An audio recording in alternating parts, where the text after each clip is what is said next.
এরকম যদি নেতা বলে তুমি আমার লোক, ক্রস ফায়ার করা লাগুক আর হুজুর মারা লাগুক আর যা করা লাগুক, আর টেনশন আছে নাকি? কথা কর না কে? লোভ না থাকলে এগুলো করে নাকি? লোভ আছে, কথা কয় না কে? লোভ নাই, বেতন তো আছে আছে, গোপনে টাকাও আছে। আল্লাহ আল্লাহদের কষ্ট দেয়া, এই দিন দিন না আরো দিন আছে, এই দিন নিয়ে যাবে সেই দিনের কাছে। বিচার দুনিয়ার আদালতে শেষ নয়, আল্লাহর আদালতেও বিচার হবে। প্রত্যেকটা দিনের হিসাব হবে, প্রত্যেকটা দিনের।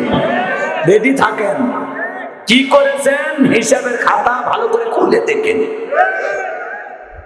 কথা কয় না কেন? খালি চাপাবাজি দিলে হবে না। বিরাট বড় আল্লাহর ওলি বুঝে, আল্লাহর ওলি না শয়তানের গলি, এটা মানুষ ভালোই বোঝে। রাগ করতেছে নাকি?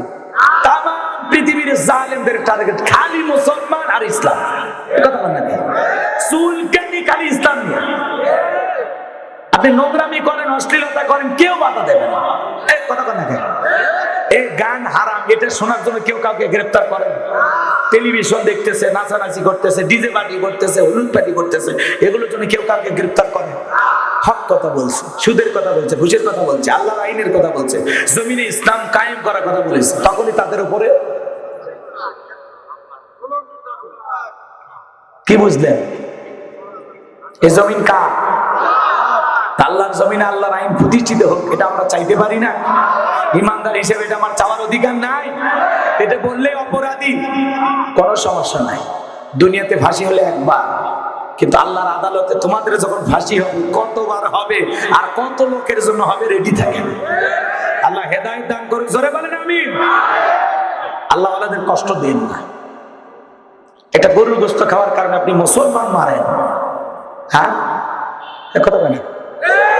কাশ্মীরে মুসলমান মারে, দেখেন অহংকার করে লাভ নাই। আল্লাহ যদি সামান্য ভূমিকম্প দিয়ে কি ঘটনা ঘটছে তুরস্কে, দেখেন নাই? দেখেন নাই? আজকে বেহাল অবস্থা। যারা গাড়ি বাড়ি সম্পদের মালিক ছিল, আজকে তারা রাস্তায় দাঁড়িয়ে ত্রাণ নিচ্ছে, মানুষের কাছে হাত পাততেছে, বেঁচে থাকার অবলম্বন খুঁজতেছে। কথা বলে না কেন? এই জন্য অহংকার ভালো না। فسبحان الذي لا يحصى امتنانه باللسان ولا بالقلم نشهد أن لا إله إلا الله وحده لا شريك له ونشهد أن سيدنا وسندنا وحبيبنا ومولانا محمدا عبده ورسوله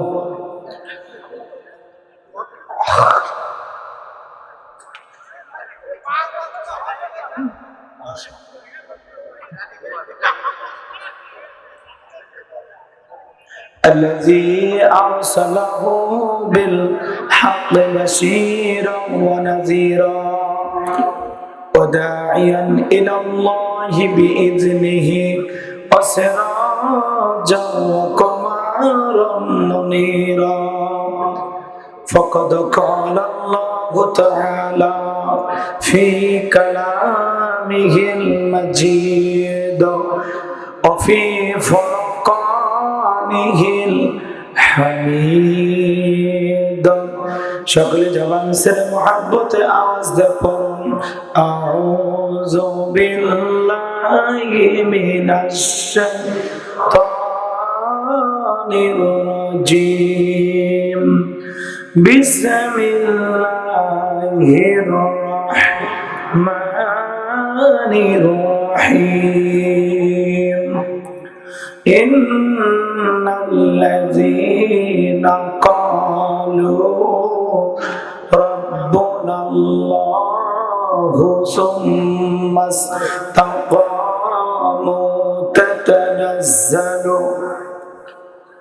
تتنزل عليهم الملائكة ألا تخافوا ولا تحزنوا وأبشروا بالجنة التي كنتم توعدون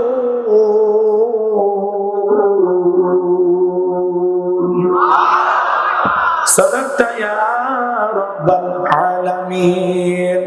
عن أبي هريرة رضي الله عنه قال قال رسول الله صلى الله عليه وسلم الدنيا سجن المؤمن وجنة الكافر المسلم.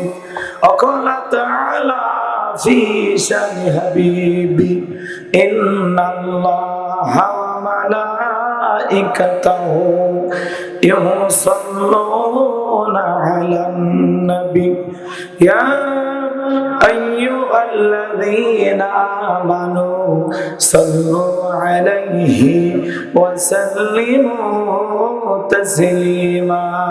সকলে দরুদ ইব্রাহিম পড়ুন। اللهم صل على محمد وعلى آل محمد كما صليت على إبراهيم وعلى آل إبراهيم إنك حميد مجيد. اللهم بارك على محمد وعلى آل محمد كما باركت على إبراهيم وعلى آل إبراهيم إنك حميد مجيد. মুসলিম মোরা ঘুমিয়ে পড়েছি, বিবেকে জ্বলছে তালা, রক্ত মোদের হয়েছে শিথিল, পাবে অন্তর কালা। আসছে পথে আধার নেমে, তাই বলে কি রইবি থেমে, বারে বারে জ্বলবে বাতি, হয়তো বাতি জ্বলবে না। তাই বলে তো ভীরুর মতো বসে থাকলে চলবে না। মুসলিম আমি, সংগ্রামী আমি, আমি চিরনবীর, আল্লাহকে ছাড়া কাউকে মানি না। নারায়ে তাকবীর। মুসলিম জাগে কারবালাতে, কঠিন শপথ পড়ে, সেই মুসলিম চির উত্তম, তাই তো একত্রে শপথ নিলাম, আল্লাহ রাজে গর্ব এবার চির শান্তি সুখের। আল্লাহকে ছাড়া কাউকে করি না ভয়, নারায়ে তাকবীর। কইরে খালেদ কইরে ওমর, এসেছে নতুন বদর, কইরে খালেদ কইরে ওমর, এসেছে নতুন বদর। কথারে দেখবি জয়ী তরুণ মুজাহিদ, আবার কি গাইতে হবে ঘুম ভাঙানো গীত, আবার কি গাইতে হবে ঘুম ভাঙানো গীত। লা ইলাহা ইল্লাল্লাহ, জোরে লা জোরে লা ইলাহা। একটু সুস্থ মানুষের মতো জোরে জোরে বলেন, লা ইলাহা ইল্লাল্লাহ।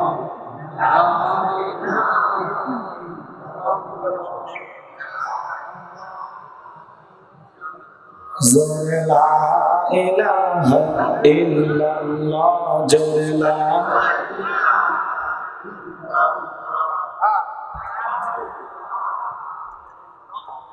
জোরে লা ইলাহা ইল্লাল্লাহ, জোরে লা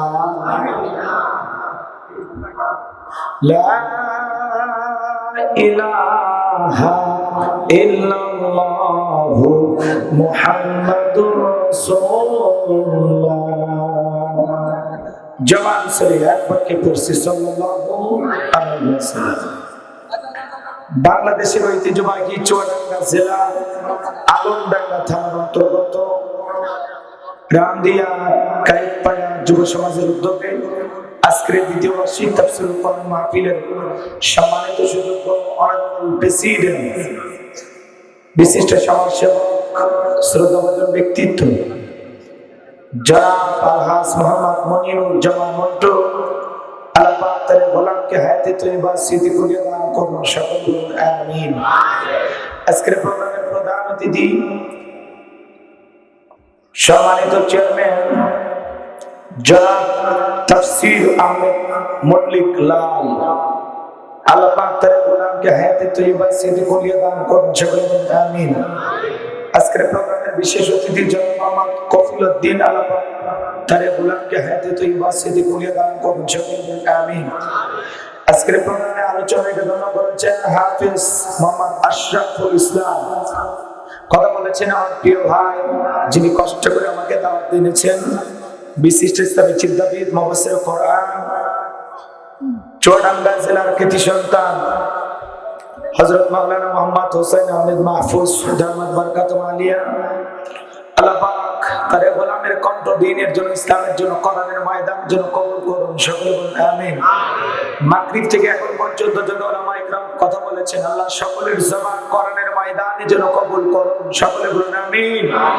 মঞ্চে উপস্থিত সম্মানিত উলামায়ে ইকরাম, সামনে বসা পিতৃ সমতুল্য মুরব্বি বাবাজিরা, কলিজার টুকরা প্রাণের যুবক ভাইরা, ছোট ছোট সোনা মালিকেরা, পর্দার আড়ালের সম্মানিত বলা সরলা আবেদা সালেহা মা বোনেরা, প্রশাসনের সম্মানিত পুলিশের ভাইরা, বিবির ভাইরা, জাতির বিবেক, প্রিয় সাংবাদিক বন্ধুগণ, বিভিন্ন রাজনৈতিক দলের সম্মানিত নেতা কর্মী ভাইরা, সবাইকে আরেকটি বার সালাম দিচ্ছি। আশা করছি সকলে সালামের জবাব জন্য শুনে দেবেন।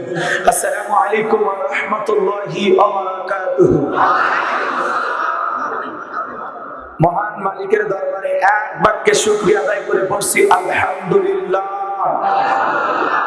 বিশ্ব নবীজির প্রতি বুক ভরা ভালোবাসা আর এমনি দরদ ভরা কণ্ঠ নিয়ে পড়ছি সাল্লাল্লাহু আলাইহি ওয়াসাল্লাম। ভূমিকা ছাড়া আজকে একটু সরাসরি আলোচনা করবো, মানে কোনো ভূমিকা দেব না, ডায়েরি কজ করবো। কথা কি বুঝতে পারছেন? আজকের প্রোগ্রামে আসতে পেরে বসতে পেরে আপনারা খুশি না বেজার? কারা কারা বেজার একটু হাত তোলেন তো। আজকের প্রোগ্রামে আসতে পেরে বসতে পেরে কারা কারা খুশি, মুখে নিয়ে হাসি আওয়াজ দেবে সে আল্লাহ নামের এমন একটি স্লোগান দেবেন, এলাকায় যদি কোনো বাতিল শক্তি থাকে তাদের কলিজায় যেন ভূমিকম্প সৃষ্টি হয়, এমন আওয়াজ তুলতে রাজি আছেন যারা বীর মুসলমানের মতো দুটি হাত টান টান করে তুলে দেখান তো তারা লিল্লাহে তাকবীর, লিল্লাহে তাকবীর। আল কোরআনের আলো, আল হাদিসের আলো, দুনিয়ার মুসলিম, আমার নেতা তোমার নেতা, আমার নেতা তোমার নেতা, লিল্লাহে তাকবীর। আল কোরআনের আলো, আল হাদিসের আলো, দুর্নীতির আলো। হাতের নাড়া দেন তো, মাশাআল্লাহ। একটু মুষ্টি বাগান ছেড়ে দেন, হ্যাঁ মুষ্টি বাগান ছেড়ে দেন, মাশাআল্লাহ মাশাআল্লাহ। কবুল করেন, জোরে বলেন আমিন। হালকা একটু ব্যায়াম করে নিলাম। অনেকে ঝোঁকে তালে বলে ফেলেছেন দুর্নীতির আলো ঘরে ঘরে যায়।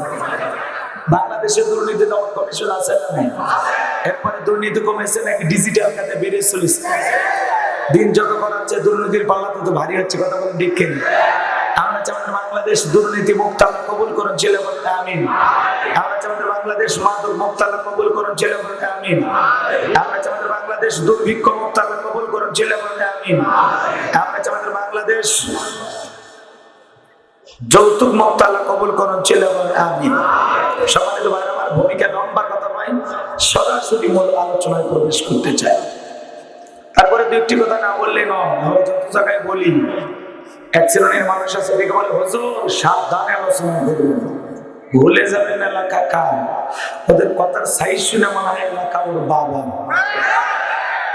আবার কেউ কেউ বাতিলের রক্ত চক্ষু দিয়ে তাকায়, বলে হুজুর বুঝে বুঝে শুনে আলোচনা করেন। আপনি কার দিকে চোখ রাখেন দেখেন? আমরা মুসলিম জাতির পিতা ইব্রাহিমের সন্তান, সেই ইব্রাহিম আল্লাহর খুশির জন্য নমরুদের আগুনে পড়তেও রাজি, কথা বলেন ঠিক কিনা? আমরা ইসমাইলের ভাই, যে ইসমাইল আল্লাহর খুশির জন্য ছুরি নিচে জবাই হইতেও রাজি, কথা বলেন ঠিক কিনা? আমরা মা হাজেরার সন্তান, যে মা হাজেরা তার হাজেরা ইসমাইলকে আল্লাহর খুশির জন্য কুরবানি করে দিতে পারে, কথা বলেন ঠিক কিনা? এজন্য কোন বাতিলের রক্ত চক্ষুর ভয় আল্লাহর কোরআনের কথা গোপন করা হবে না, ওপেনে বলা হবে, কথা বলেন ঠিক কিনা?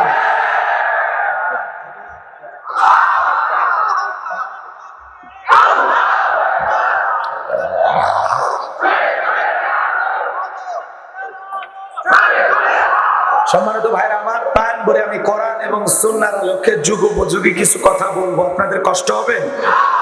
শুধুমাত্র একটা ছোট্ট হালকা একটা প্রতিশ্রুতি আপনারা দিবেন যে হুজুর আপনার সামনে আমরা ওয়াদা দিতেছি 12টা পর্যন্ত আজকের মাহফিল থেকে আমরা ওঠা বসা করব না। এরকম সহিহ নিয়ত যাদের নাই তারা হাত তোলেন। যারা 12টা পর্যন্ত থাকবেন মুসলমান হিসেবে পাক্কা ওয়াদা দিয়ে বলেন ইনশাআল্লাহ। 12টা পর্যন্ত থাকবেন তো ইনশাআল্লাহ? হাত তোলেন। মাঝে মাঝে যারা হাত তোলেনি তাদেরকে দেখেন, টার্গেট করেন কে হাত তোলেন। সবাই হাত তুলেছেন তো ইনশাআল্লাহ? 12টা পর্যন্ত থাকবেন তো ইনশাআল্লাহ? আল্লাহ আপনাদের ধৈর্য ধরে থাকার তৌফিক দান করুন। জোরে বলেন আমিন। আরো জোরে বলেন আমিন। যুব সমাজ অক্লান্ত পরিশ্রম করে আজকের আয়োজন করেছে। আমাকে বলেছে হুজুর আপনার কোনো দায়িত্ব নেই, আপনি শুধু প্রাণ ভরে আলোচনা করবেন। আমি ওদের ব্যবহারে মুগ্ধ, কারণ আজকের মাহফিলে আমি কোনো কালেকশন করব না, ঠিক আছে? আমি শুধু আলোচনা করব। বিদায় আমাকে সুযোগ সৃষ্টি করে দেওয়ার জন্য কমিটির উপরে আমি দিল থেকে খুশি এবং তাদের জন্য প্রাণ ভরে দোয়া করব। প্রত্যেকটা স্বেচ্ছাসেবক যারা আজকের এই কি যেন যুব সমাজের দৃষ্টি ফাউন্ডেশনের যত যুবক অক্লান্ত পরিশ্রম করেছে, আল্লাহ সবাইকে খালিদ বিন ওলীদের মতো কবুল করুন। আমিন। আমি যুবকদের জন্য কলিজা থেকে মন ভরে দোয়া করব মুনাজাতে ইনশাআল্লাহ। আমার ভাইয়া কোনো ভূমিকা নাই, আমি কথা বলবো পবিত্র কুরআনুল কারীমের 41 নম্বর সূরা। সূরাটির নাম হামিম আস-সিজদা। মোট আয়াত আছে 54টি, রুকু আছে 6টি। বিশ্বনবীর মক্কার জিন্দেগিতে এই সূরাটি নাযিল হয়েছে। আমি একটি আয়াতে কারিমা তিলাওয়াত করেছি, আয়াতের নাম্বার হলো 30। 24 নম্বর পারার 19 নম্বর পৃষ্ঠার 3 নম্বর লাইনে এই আয়াতে কারিমা রয়েছে। একটু জবান ছেড়ে মুহাব্বতে আমার সাথে পড়ুন। আউযু বিল্লাহি মিনাশ শাইতানির রাজীম। বিসমিল্লাহির রাহমানির রাহিম। বিতাড়িত মর্দা শয়তানের কাছ থেকে আল্লাহ পাকের কাছে আশ্রয় প্রার্থনা চাচ্ছি। আল্লাহ পাকের নামে শুরু করছি। আর ভাই চিল্লাপাল্লা করি ভাই, আশেপাশে চিল্লে না, একটু মনোযোগ। যে কোনো আয়াত বা সূরার তাফসীর করতে হলে আগে নাজিলের প্রেক্ষাপট আলোচনা করতে হয়। কোন প্রেক্ষাপটে আয়াতে কারিমা নাজিল হয়েছে এটা জানার দরকার আছে না? নাজিলের প্রেক্ষাপট তুলে ধরা মানে এদিকে খেয়াল করেন, তাফসীর বোঝা বা আলোচনা বোঝা সহজ হয়ে যায়। বলেন সুবহানাল্লাহ। তো নাজিলের প্রেক্ষাপট যদি আলোচনা না করা হয় তাহলে তাফসীরের পরিপূর্ণতা পায় না। আর নাজিলের প্রেক্ষাপট আলোচনা করাকেই আরবিতে বলা হয় কি? শানে নুজুল। কথা কি বুঝতে পেরেছেন? তো শানে নুজুল জানার দরকার আছে না নাই? আমার ভাইরা, এমন একটি সময় এই আয়াতে কারিমা এবং এর সাথে আর বেশ কয়েকটা আয়াতে কারিমা আল্লাহ পাক তার হাবিবের উপরে নাজিল করেছেন। চিল্লাপাল্লা এই ডেকোরেটর এই সাউন্ড ঠিক করো। মহিলা প্যান্ডেলের সাউন্ড কমে গেছে। ওরা যদি একবার আসে তোদের কি হবে বুঝতে পারছিস? এখনো সময় আছে। ওদের যদি ওদের ঝাল পিঠা যারা খাইছে তারা জানে, অনেক পুরুষ খাইছে কিন্তু প্রকাশ করে। যাই হোক, ঘরের কথা ঘরেই থাক, বাইরে প্রকাশ না করে ভালো। এখনো সাবধান আছে, মহিলা প্যানেল মাইক ঠিক করবো। আমাদের মাইক সমস্যা হলে তো আমরা কিছু বলবো, হয়তো দুই একবার ঝাড়ি দেবো, কারণ মাইকের সাউন্ড সিস্টেম যদি ভালো না হয় ওয়াজ করে শান্তি পাওয়া যায় না। আর মাইকের সাউন্ড সিস্টেম যদি ভালো হয় ওয়াজ করে শান্তি পাওয়া যায়। আর সাউন্ড সিস্টেম ভালো না হলে ওয়াজ করবেন সাইদি সাহেবের মতো, শোনা যাবে তোফার জমির মতো। সবাই বুঝছেন? আচ্ছা চলেন ভাইয়ের আমার, বিশ্বনবীর খুব কাছের দুইজন মানুষ অল্প দিনের ব্যবধানে চলে গেলেন।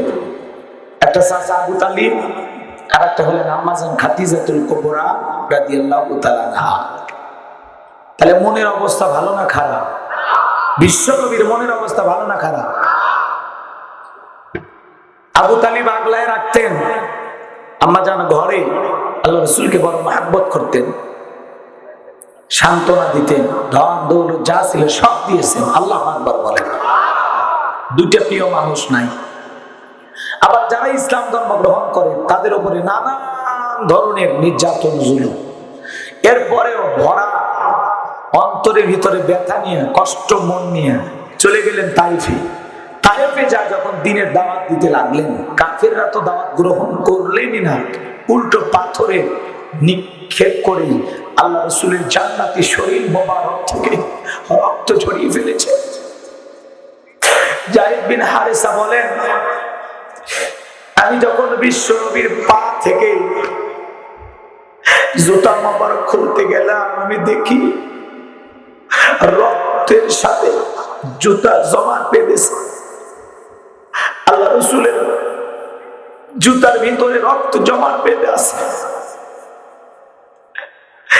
আমি নিজেকে ধরে রাখতে পারি নাই, আমি হাউমাউ করে কান্না করলাম। আল্লাহ রাসূলের দাওয়াত ওরা গ্রহণ না করে রাসূলকে পাথর মেরে রক্ত ঝরিয়েছে, জুতা মোবারকের পা রক্ত দিয়ে আটকে গেছে।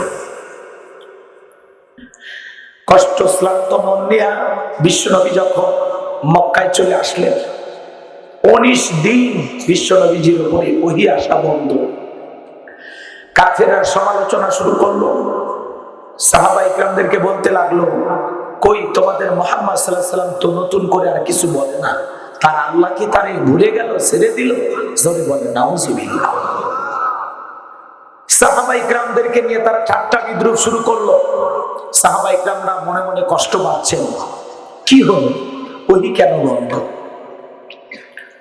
হতাশাগ্রস্ত মন সকলে তাদের মনকে সতেজ করার জন্য, ভেঙে যাওয়া মনটাকে চাঙ্গা করার জন্য আল্লাহ আসমান থেকে এমন কিছু আয়াতে কারিমা আল্লাহ রাসূলের উপরে নাজিল করলেন, ভেঙে যাওয়া মন সতেজ হয়ে গেল। বলেন সুবহানাল্লাহ। আমার আল্লাহ রাব্বুল আলামিন তখন জানা দিলেন, ইন্নাল্লাযীনা ক্বালু রাব্বুনাল্লাহু সুম্মা ইসতাকামু তাতানাজ্জালু আলাইহিমুল মালাইকাতু আল্লা তাখাফু ওয়া লা তাহজানু ওয়া আবশিরু বিল জান্নাতিল্লাতী কুনতুম তুআদুন।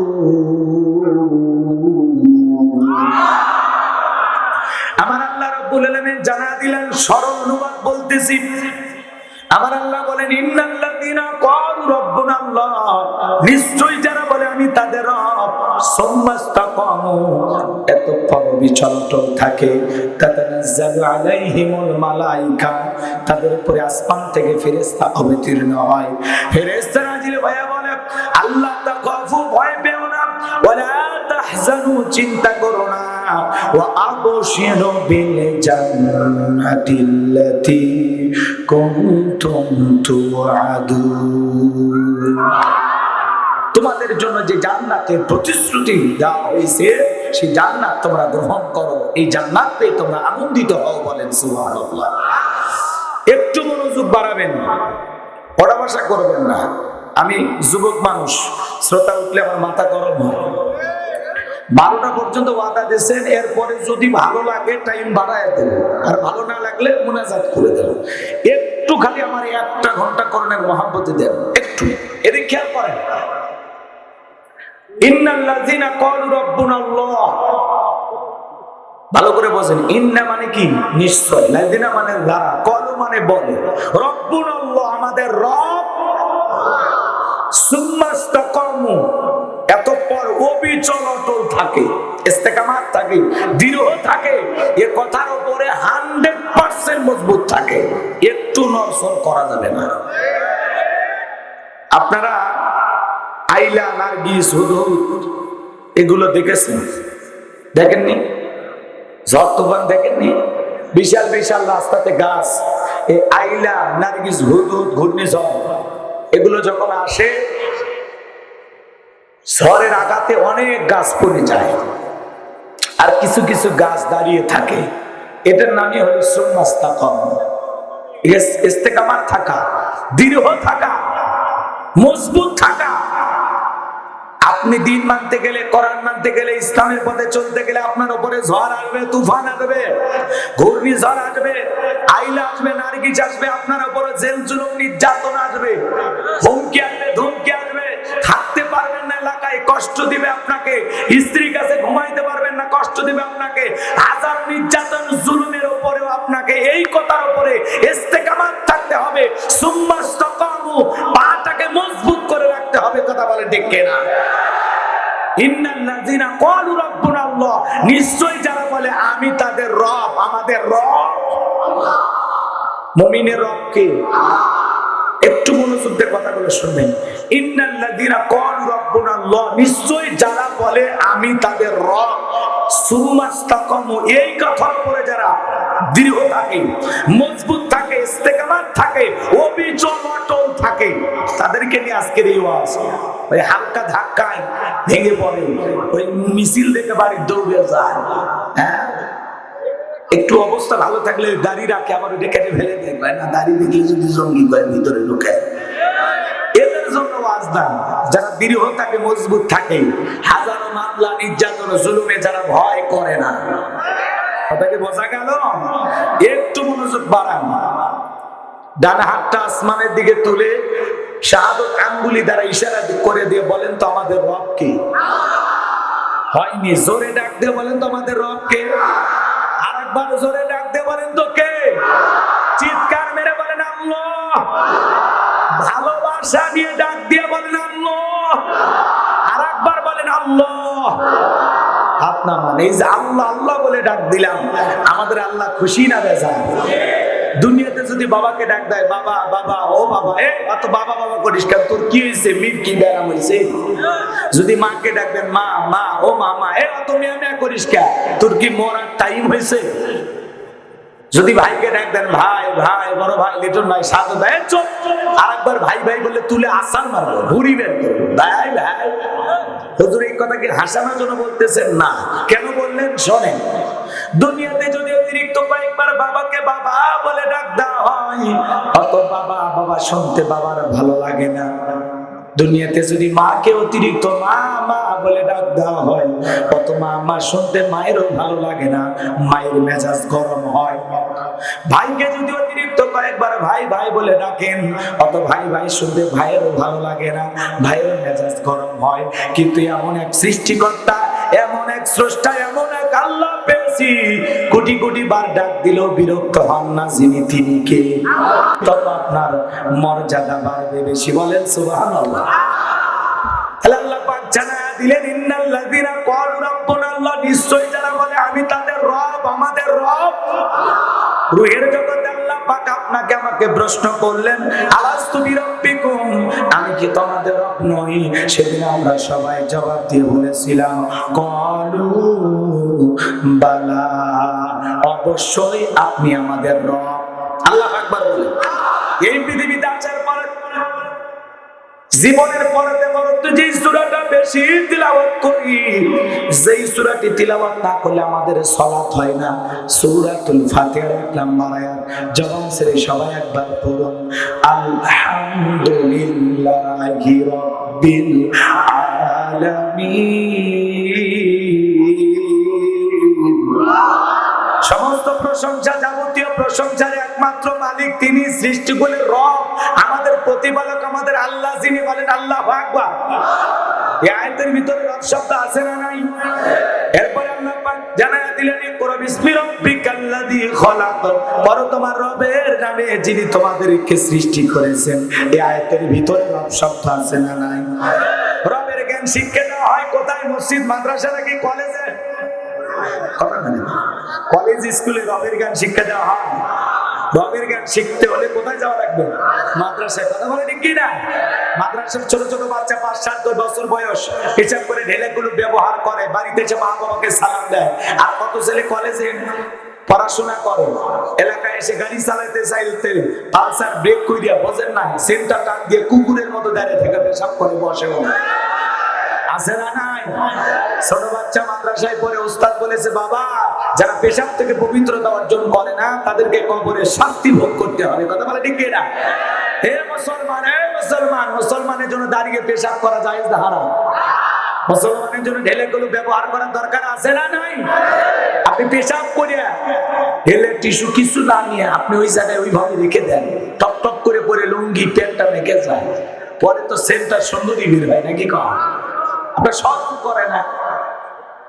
কথা বলেন না। আল্লাহ হেদায়েত দান করুক, জোরে কোন আমিন। আর জোরে বলেন আমিন। পেশাব থেকে পবিত্রতা অর্জন করতে হবে। পানি হোক, টিস্যু হোক, মাটি হোক, যে কোনো একটা নিয়ে হলে আপনাকে এটা, কথা বলেন না কেন? কিন্তু ইস্তেঞ্জা করার পরে এগুলো কেউ করে না। 30-40 বছর বয়স পেশাব করে ধাম করে উঠে আসবে, কিছুই নিল না। তোমার একটু সরব করে না? ডাক করতেছেন নাকি? বিরক্ত হয়েছেন? এটা জরুরি না বলে হুজুর আমি বুঝি নাকি করেন? রাগ করেন না, রাগ করেন না। এক বক্তা ওয়াজ করেছে, ভাই পেশাব থেকে পবিত্রতা অর্জন না করলে জাহান্নামের শাস্তি ভোগ করা হবে। এই কথা শুনে এক লোকের মায়া লেগে গেছে। বাপ রে বাপ, হুজুর কি বলবো, ভালো লাগছে। হুজুর বলছে, ভাই পানি না হয়, টিস্যু না হয়, মাটি, আর কিছু না হলে রাস্তার বালু মাটি দিয়ে হলে ঠেকা কাজ পানি ধরে। তো পেশাব করতেছে আর চিন্তা করতেছে, পানি নাই, টিস্যু নাই, মাটি নাই, কি করি? রাস্তার কিছু বালু জড়ে, অন্ধকার রাত, জায়গা মতো দিছে, কিছু ছিল লাল পিঁপড়ে, ইনজেকশন দেওয়া শুরু করছে। এই জন্য আমি হুজুরে করে দেখতে পারি না। দোষ কি হুজুরের না কেউ আর আমলের? টর্চ লাইট মানে দেখা লাগবি না কি আছে না আছে? কথা কথাকে আপনারা রাগ করতেছেন মনে হয়। আমার ভাইরা পেশাব থেকে পবিত্রতা অর্জন করার দরকার আছে না নাই? তাহলে মাদ্রাসায় করে ছোট সন্তান বাবারে সালাম দেয়, মারে সালাম দেয়। কত ছেলে আছে স্কুলে পড়ে, দেখবেন ব্যাগ নিয়ে রাস্তার ধারে থেকে পেশাব করতেছে, লিখতেছে। একজনে বলে, ভাই তুমি পেশাব করার লেখো মানে তোমার স্কুলে তোমাদের পেশাব করা আদব শিখায় না? বলতেছে, হুজুর ওই কথা বলি না, প্রাইমারি পেশাব খানায় যায় দেখি সারিতে দাঁড়িয়ে থেকে পেশাব করে। তার মানে যেমন দেখতেছে তেমন শিখতেছে। কথা বলে ঠিক কিনা? এই জন্য সন্তানকে আদর্শ মানুষ বানাইতে চাইলে মাদ্রাসায় পড়াইতে হবে ছোটবেলায়। কথা বলে ঠিক কিনা? এরপরে ডাক্তার, ইঞ্জিনিয়ার যা পারেন বানান, আল্লাহ কবুল করেন, জোরে বলেন আমিন। আমার ভাইয়েরা, এরপরে আপনি আমি যখন রুকুতে চলে যাই কি তাসবিহ পড়ি? সুবহানা রাব্বিয়াল আযীম। রব শব্দ আছে না নাই? এরপরে রুকু হতে দাঁড়ানোর সময় কি বলি? সামি আল্লাহু লিমান হামিদা, রব্বানা লাকাল হামদ। রব শব্দ আছে না নাই? এরপরে আপনি আমি যখন সিজদায় চলে যাই কি তাসবিহ পড়ি? সুবহানা রাব্বিয়াল আ'লা, সুবহানা রাব্বিয়াল আ'লা, আ'লা, আ'লা, আ'লা। কথা কয় না? কিন্তু এত সুন্দর করে কেউ বলেন সুবহান রাব্বিয়াল আ'লা, সুবহান রাব্বিয়াল আ'লা। খালি শুনবে সবিনের তেল কয় না, সুবহানাল্লাহ কয়, আল্লাহ ভালো জানে। কথা কয় না কেন? খালি ফুসফুস শোনা। এটা কথা হলো। আপনি স্পষ্ট করে বলেন সুবহান রাব্বিয়াল আ'লা,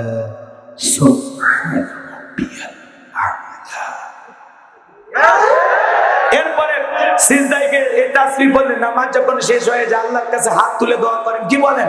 রব্বানা আতিনা ফিদ দুনিয়া হাসানাতাও ওয়া ফিল আখিরাতি হাসানাতাও ওয়া কিনা আযাবান নার।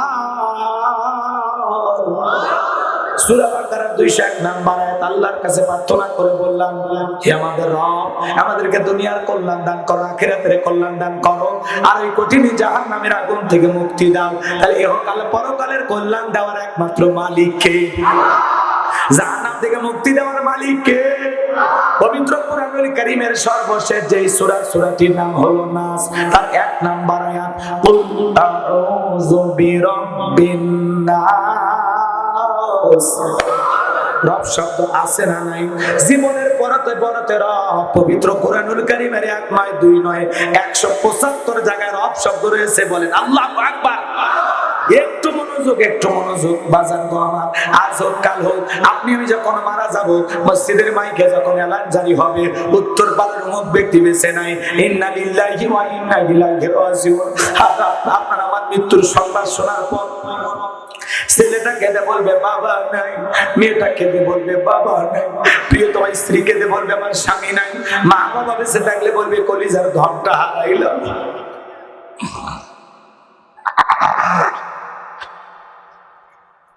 আত্মীয় স্বজন সবাই চোখের পানি ছেড়ে দিয়ে কাঁদতে কাঁদতে আপনাকে আমাকে শেষ বিদায় দেওয়ার জন্য বাড়িতে হাজির হয়ে যাবে।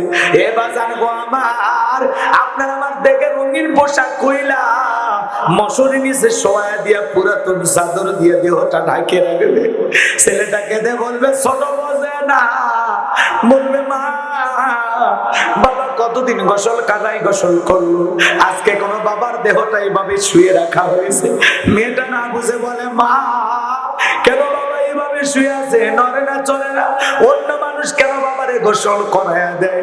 বাজান গো আমার, আপনার আমার দেখে রঙিন পোশাক কইলা বড়ই পাতার গরম পানি দিয়ে গোসল করাইয়া দিয়া ওই দামি বাড়ি বানাইছেন, ওই 2-3 লাখ টাকার বাড়ি বানাইছেন, 10 লাখ 20 লাখ 1-2 কোটি টাকার বাড়ি বানাইছেন, সাইনা টাইলস দিয়ে বাথরুমটা বানাইছেন, ওখানে আপনার আমার জীবনের শেষ গোসল হবে না। বাড়ির দামি চাদর দিয়ে আপনার দেহটা ঢাকবে না, পুরাতন চাদর দিয়ে দেহটা ঢেকে রাখবে।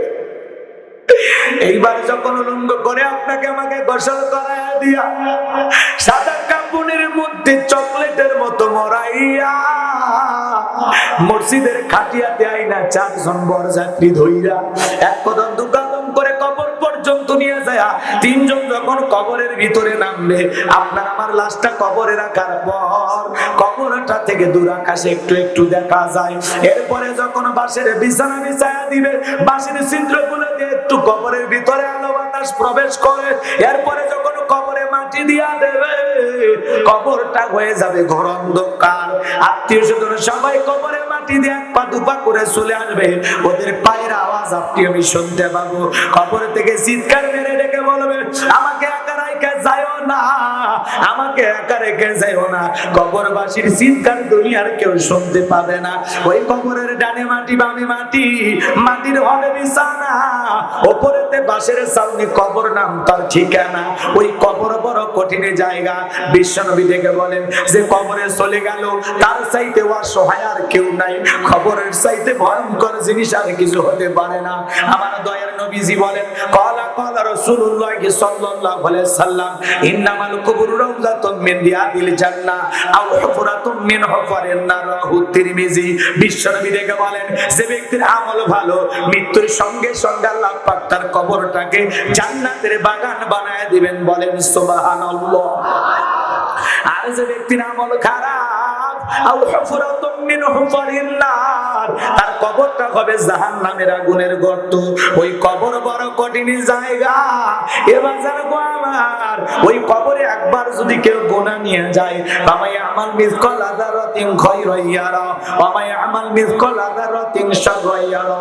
বান্দারে যারা পরিমাণ অনুপরিমাণ যদি নেক আমল করো, ওইটাও তোমার আমলনামায় লিপিবদ্ধ করা হয়। আবার যারা পরিমাণ অনুপরিমাণে যদি গুনাহ করো, আর ওই গুনাহ নিয়ে একবার যদি কেউ অন্ধকার কবরে যায়, তার বাঁচার কোনো উপায় নাই। ওই কবর বড় কঠিন জায়গা। ডানের মাটি বামে চলে যাবে, বামের মাটি ডানে চলে যাবে, এমন জোরে সাপ দেবে বাজান, এক পাথরের হাড় অন্য পাথরে ঢুকে যাবে। কবরে থাকা বিষাক্ত সাপ একবার যদি সবল মারে, পা থেকে মাথা পর্যন্ত বিষের যন্ত্রণায় দেহটা জ্বলে যাবে। ওই কবর বড় কঠিন জায়গা। আর কবর যদি একবার কারো জন্য জাহান্নামের আগুনের গর্ত হয়ে যায়, নবীজি আমার এক জায়গায় বসা, জিবরাইল এসে বলে নবী গো এই মুহূর্তে একটা আওয়াজ হলে আপনি কি শুনতে পেয়েছেন? বলে হ্যাঁ শুনতে পেয়েছি। বিশ্ব নবীর কাছে জিবরাইল বলে নবী গো আজ থেকে 70 বছর আগে আল্লাহ পাক জাহান্নামের গর্তের মুখে একটা পাথর ছেড়ে দিয়েছে। 70 বছর পর এই মাত্র জাহান্নামের তলদেশে গিয়ে পাথরটা পৌঁছাইলো। ও চুয়াডাঙ্গার মুসলমান, আলমডাঙ্গার বাবাজিরা, ও রামদিয়ার মুসলমানেরা, ও কায়েতপাড়ার যুব সমাজ রে, একটু মনোযোগ দিয়ে আমি গুনাহগারের কথাগুলো শুনে যাও। আল্লাহ না করুক, আল্লাহ না করুক, আপনার আমার গুনাহের কারণে, অপরাধের কারণে একবার যদি আপনার আমার কবরটা জাহান্নামের আগুনের গর্ত হয়ে যায়, আপনার আমার বাঁচার কিন্তু কোনো উপায় নাই। ওই কবর বড় কঠিন জায়গা বাঁচাও। ওই কবর যদি একবার যদি কবরের ভিতরে জাহান্নামের আগুন জ্বলে যায় তার বাঁচার কিন্তু কোনো উপায় নাই। আমার ভাইরা, এজন্য নবীর সাহাবী হযরত ওসমান কবর দেখে অজরে চোখের পানি ছেড়ে দিয়ে কান্না করতেন। সবাই দেখে বলে, ভাই ওসমান আপনি কেন কান্না করেন? হযরত ওসমান দেখে বলে, কবর হলো প্রত্যেকটা মানুষের প্রথম মঞ্জিল, প্রথম ঘাঁটি, প্রথম স্টেশন। এই কবরে তিনটা প্রশ্ন করা হবে, যে সঠিক উত্তর দিতে পারবে তার মিজান ফুল সিরাতে কোনো টেনশন নাই। আর কেউ যদি সঠিক উত্তর না দিতে পারে তার আর বাঁচার কোনো উপায় নাই। এই কথা বলে উসমানের মতো সাহাবী চোখের পানি ছেড়ে দিয়ে অজরে কবর দেখে কান্না করতেন। বলেন তো বাজার, ওই কবরের রাতটা কিভাবে কাটবে যুবক রে? 31 নাইট পালন করার জন্য তুমি ব্যস্ত হয়ে যাও, কবরের পহেলা রাতটা কিভাবে কাটবে? অন্ধকার কবরে তুমি আমি কিভাবে থাকবো? ওই কবরের জিন্দেগির জন্য টেনশন করার দরকার আছে না নাই? আজকে তুমি 14ই ফেব্রুয়ারি নিয়ে পাগল হয়ে গেছো, ওই কবরের কথা কি তোমার স্মরণ নাই? যুবক রে, ওই কবরে আল্লাহর কাছে কি জবাব দিবা? কি আমল নিয়ে কবরের দিকে রওনা করবা? ওই কবর তো বড় কঠিন জায়গা। দাদা গেল, নানা গেল, কেউ তো ফিরে আসলো না। ওই কবরের জিন্দেগিতে তোমার আমার কি অবস্থা হবে? এই জন্য কবরের জিন্দেগির দিকে তাকায় নেক আমল করে অন্ধকার কবরে যাওয়ার দরকার আছে না নাই? ওই কবরের ভিতরে 1 নাম্বার প্রশ্ন করা হবে, মান রব্বুকা, তোমার রব কি? রব শব্দ আছে না নাই? জোরে বলেন আছে না নাই? জীবনের পরতে পরতে রব, সব জায়গায় রব। কবরে যাওয়া মাত্রই আল্লাহ ফেরেশতারা 1 নাম্বার প্রশ্ন করবে, মান রব্বুকা, তোমার রব কি? যারা দুনিয়াতে রবের গোলামি করেছে, এক আল্লাহর ইবাদত করেছে, যারা আল্লাহর গোলামি করে নিজের জীবনটা কাটা দিয়েছে, ওরা বলতে পারবে রব্বি আল্লাহ, আমার রব আমার আল্লাহ। যারা খাঁটি মুত্তাকি বান্দা, মুমিন বান্দা, যারা কোরআন সুন্নাহ মোতাবেক এই দুনিয়ার জমিনে চলবে, যারা এক আল্লাহর গোলামি করে কবরের ভিতরে যাবে, আমার ভাইরা বলেন তো, ওই কবরের ভিতরে যারা মুমিন মুত্তাকি বান্দা যাবে, তারা বলতে পারবে মার রব্বুকা, তারা বলবে রব্বি আল্লাহ, আমার রব আল্লাহ। আল্লাহু আকবার বলেন। আর যারা আল্লাহর বিধান মোতাবেক চলে নাই, কোরআন সুন্নাহর পথে চলে নাই, শয়তানের পথকে অনুসরণ করে খাওয়া দাওয়া ফুর্তি করে দুনিয়াটা মস্ত বড়, যা মনে চেয়েছে তাই করেছে, হালাল হারামের তোয়াক্কা করে নাই, যারা গুনাহ নিয়ে চলে যাবে বাজার, যারা অপরাধ অন্যায় করে আল্লাহর অবাধ্য বান্দা হয়ে কবরে যাবে, তাদের পক্ষে উত্তর দেওয়া সম্ভব? তারা উত্তর দিতে পারবে? এ কথা বলে না কেন? তারা উত্তর দিতে পারবে? পারবে। যারা কোরআন সুন্নাহ মোতাবেক আল্লাহর গোলামি করে মুমিন মুত্তাকি খাঁটি আল্লাহর মুসলিম বান্দা হয়ে যারা কবরে যাবে, তারা বলতে পারবে রব্বি আল্লাহ, আমার রব আমার রব। তাহলে একটু খেয়াল করেন বাজান, একটু খেয়াল করেন, সে আল্লাহর গোলামি করার দরকার আছে না নাই? আপনি আমি গোলামি করব কার? ওমা খলাকতুল জিন্না ওয়াল ইনসা ইল্লা লিয়াবুদুন। আমি মানব জাতি আর জিন জাতিকে সৃষ্টি করেছি কেবলমাত্র, শুধুমাত্র, একমাত্র আমি আল্লাহর দাসত্ব আর গোলামি করার জন্য। কথা বলেন ঠিক কিনা? এই ভাই, কি এটা তো ঠিক না।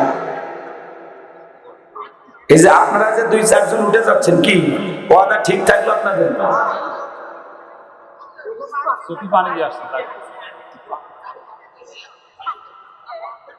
আপনাদের ওয়াদা এত সস্তা, ওয়াদা ভঙ্গ করা কিসের লক্ষণ? মুনাফিকের লক্ষণ। তো ভালোই বুঝলেন। 12টা বেজে গেছে নাকি? কবরের ওয়াজ নাকি কবরে যাওয়ার ভয়ে বাড়ি দৌড়াচ্ছে নাকি? যে হুজুর কবরের ওয়াজ করতেছে, আমরা বাড়িতে যাই। একটু আলোচনাটা গোছায় বলি, কষ্ট হচ্ছে আপনাদের? তাহলে কবরের 1 নাম্বার প্রশ্ন, মার রব্বুকা, রব শব্দ আছে না নাই? এ কবরে গেলে কার সম্পর্কে প্রশ্ন করা হবে? তোমার রব কে? যারা দুনিয়াতে রবের গোলামি করেছে, আল্লাহকে ভয় করে চলেছে, তারা বলতে পারবে রব্বি আল্লাহ। আপনি করে নাই, তারা বলতে পারবে। তাহলে মুমিন হিসেবে আপনার আমার অন্তরে রবের ভয় না রবের ভয়? রবকে ভয় করে তারা যারা সন্ত্রাসী, চাঁদাবাজ, দুর্নীতিবাজ, কথা বলে না কেন? আর রবকে ভয় করে তারা আল্লাহর খাঁটি মুমিন বান্দা যারা, কথা বলে ঠিক কি না? তাহলে আপনার আমার অন্তরে কার ভয়? ইয়া আইয়ুহাল্লাযীনা আমানু তাকুল্লাহ, হে ঈমানদারগণ আমি আল্লাহকে ভয় করো। আল্লাহকে ভয় করতে রাজি আছেন তো ইনশাআল্লাহ? রাজি আছেন তো ইনশাআল্লাহ? তাহলে আল্লাহ আমার রব, এই রবই আমার, কথা কয় না কেন? আল্লাহ আমার রব, এই রবি আমার সব, আল্লাহ আমার রব, এই রবি আমার সব, দমে দমে তনু মনে তারি অনুভব, আল্লাহ আমার রব, বলে আল্লাহ আমার রব। তোমার দুনিয়াতে আমি যেদিকে তাকাই, অতই নিয়ামতে ডুবে আসি যে সবাই, পাক ফাকালির মুখে শুনি তাসবিহ করো রব, তাসবিহ করো রব, আল্লাহ আমার রব, এই রবি আমার সব, আল্লাহ আমার রব, এই রবি আমার সব। জোরে বলেন মারহাবা।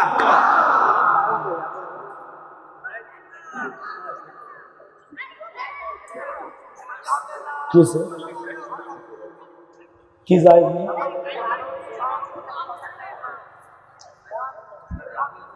একটু শোনেন, মাহফিলে যত ঝুট ঝামেলা করবেন তত বেশি সমস্যা। কথা কি বোঝেন নাই?